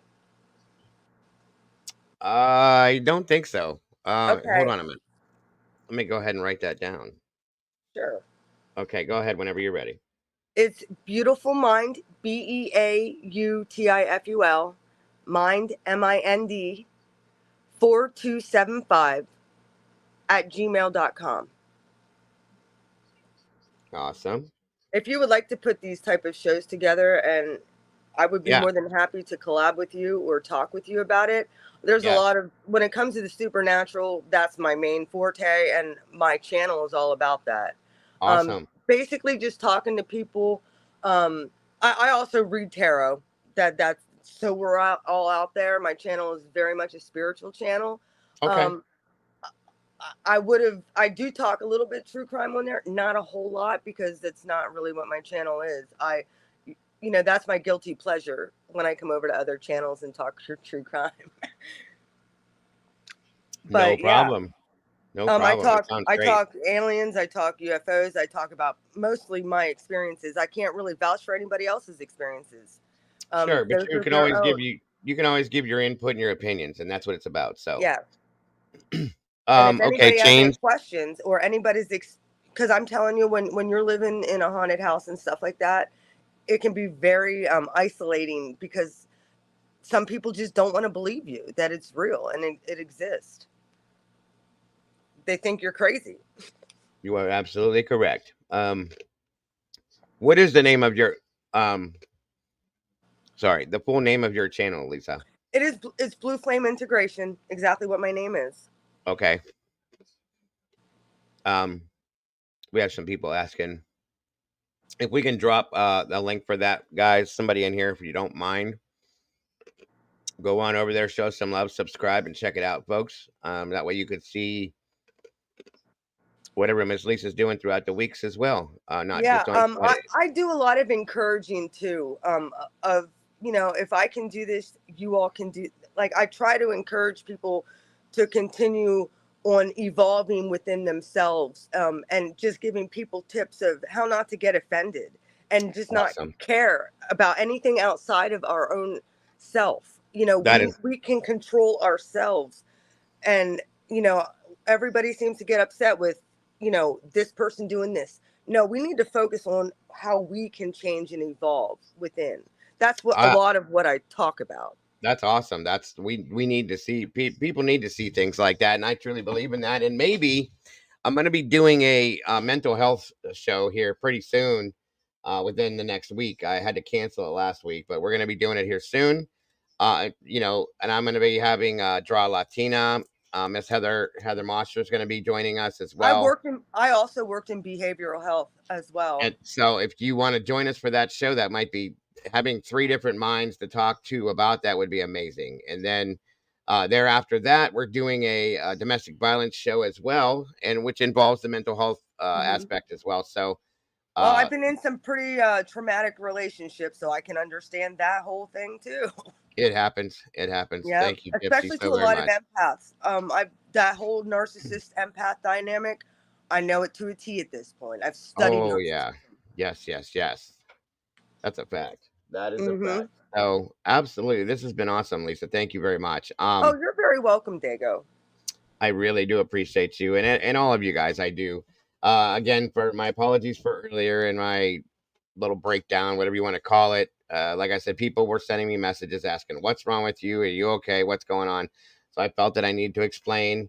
But again, it has nothing to do with anybody in here. I absolutely adore every one of you guys. You guys are amazing. You really are. And again, I can't say any more about it, guys. You guys are just amazing. You're the beautiful people, as I say it. and I cannot wait to be hanging out with you one more time later this evening. So, hey, Dago. Yes, ma'am. When you do your live streams and stuff like that, did you ever think about posting them beforehand so that people can be notified when you go live, and that actually, if you could put it like a title header? Actually, yeah, Mikey. It's funny you said that. Mikey, he's a friend of mine. He's a moderator in here too. He goes by On the Mic. He's been telling me to do that, and I've tried to do it a few times. I just get so caught up in my life that I forget to do it sometimes. Well, there's the verification. Yeah, I am. We're very much working on doing that regularly so that it's out there. I was doing it pretty good for a while, and then I just got wrapped up in life and I forgot wasn't sure again. what time you were going live today either, and when I passed out this morning after work, I was just done. No, that's fine. Usually, absolutely, emails can be sent for sure. Absolutely altered. My time is anywhere between noon and 12:30. Usually, sometimes I run later than that, but typically between noon and 12:30, you'll see me in here Monday through Friday. Sometimes I go Saturdays as a surprise here and there. I've even thrown Sundays in occasionally, but and I started recently going back to doing 2-a-days because one, you guys deserve that, and two, I've been getting bored in the evenings. I realize, so this is what I do. I love it. It's the highlight of my day. So if I can get that twice a day, hey, what the heck? And like I said, there's so much stuff going on that you guys deserve to get as much of it as you can. So that's why I started doing it 2-a-days again. So I wish YouTube wouldn't have had me so shadow banned since 2019, because my channel should be a lot larger than it is. I've been shadow banned because of the whole political stuff, and yeah, it happens. It happens. Speaking the truth, they don't like people who They speak don't like that. Nope. They want you to follow the narrative that is put out, and that's all there is to it. So if I would have just stuck to my guns with, just doing my spiritual thing, but my big mouth, I gotta tell what I know, and then it happens. it got me in trouble. We stand for what we believe in, and there's nothing wrong with that. And I will never ever go against that. I will truly always be that person as well, because that's what everybody in here deserves, is the truth, and that's what it's all about with me, is nothing but the truth. So I absolutely, once again, Lisa, thank you so much for joining us. Everybody in chat, thank you. You're all so very amazing. I appreciate you guys so much. Yeah, you really do have a great community, Dago. I do. I cannot. I'm very happy to be a part of it. Now, I'm not a member yet. I wish somebody would have gifted me a membership. Well, it happens like a lot. We get a lot of people gifting them, but you have to have your gifting open. I do. Okay, so you just weren't here that day, because I had people dropping 100 at a time. Oh no, and I was here. Just nobody gifted. It just didn't hit you. Okay, well, see, it's random. It goes at random. You just got unlucky that day. It'll happen. I promise you, it will. And if not, at some point, I may even do it for you. No big deal. Well, I don't. I'm gonna be making. I'm making really good money now. I'll be able to do it myself. And even if you're not a member, you're still a part of this family. That's how I look at it. You've been here more than once. That's all that matters. So yeah, I've been here probably 6 months, 7 months now. Yeah, it's been a long time. I found you, and I like Rory. I like Thou Shalt Not Kill, that channel. I love Jules. She's amazing. Harsh Reality. I love her too. Your guys' 4 channels is the ones that keep me grounded and sane in all of this, because I'm like, I know this isn't right. Like, thank goodness other people have been, using critical thinking and being able to actually think outside the box. Yes. Critical thing. That's the thing, as I've noticed, is a lot of this community specifically are critical thinkers, and that's why they all mesh so well together, and we have the same basis of thought on what we talk about. It has nothing to do with this one's innocent, he's not guilty, he's not guilty, he's not. It's not that. And the other thing is, we can have a difference of opinion and still love each other at the end of the day. Amen. Yes, that's what it's all about in here. There are some people, like I said, I've always said this, and I will continue to say this. When you grow a beautiful garden, sometimes you got to pull the ugly weeds. And I do that on a regular basis, and it keeps it a beautiful garden. That's all I can say. Let me tell you, love, the frequency and vibration of love is the highest attainable, and we can all obtain that. That's where it's at. If I absolutely agree with you. Yes. The problem is people haven't been loving themselves. That's right. The problem. That's what. You can't love your neighbor if you don't love yourself, and that's that inward check I've been telling people that they need to check themselves. That's right, and that's why every time I end my show, one of the one thing I say to everybody is, don't forget to love yourselves and to love each other every day. I know, it's beautiful, and that's another reason I love you too, Dago. You're amazing. I appreciate you. I appreciate you so very much, Lisa. I really do. I appreciate you guys too. It's wonderful to have you in this family. It really is. In this community. We really do appreciate everyone in here. All of us. Welcome, Bonnie. It's good to see you. Unfortunately, we're leaving, but we will be back tonight, Bonnie. I promise. I hope you have a wonderful day, Bonnie. And the rest of you, I hope you have a great rest of your day till I see you again soon.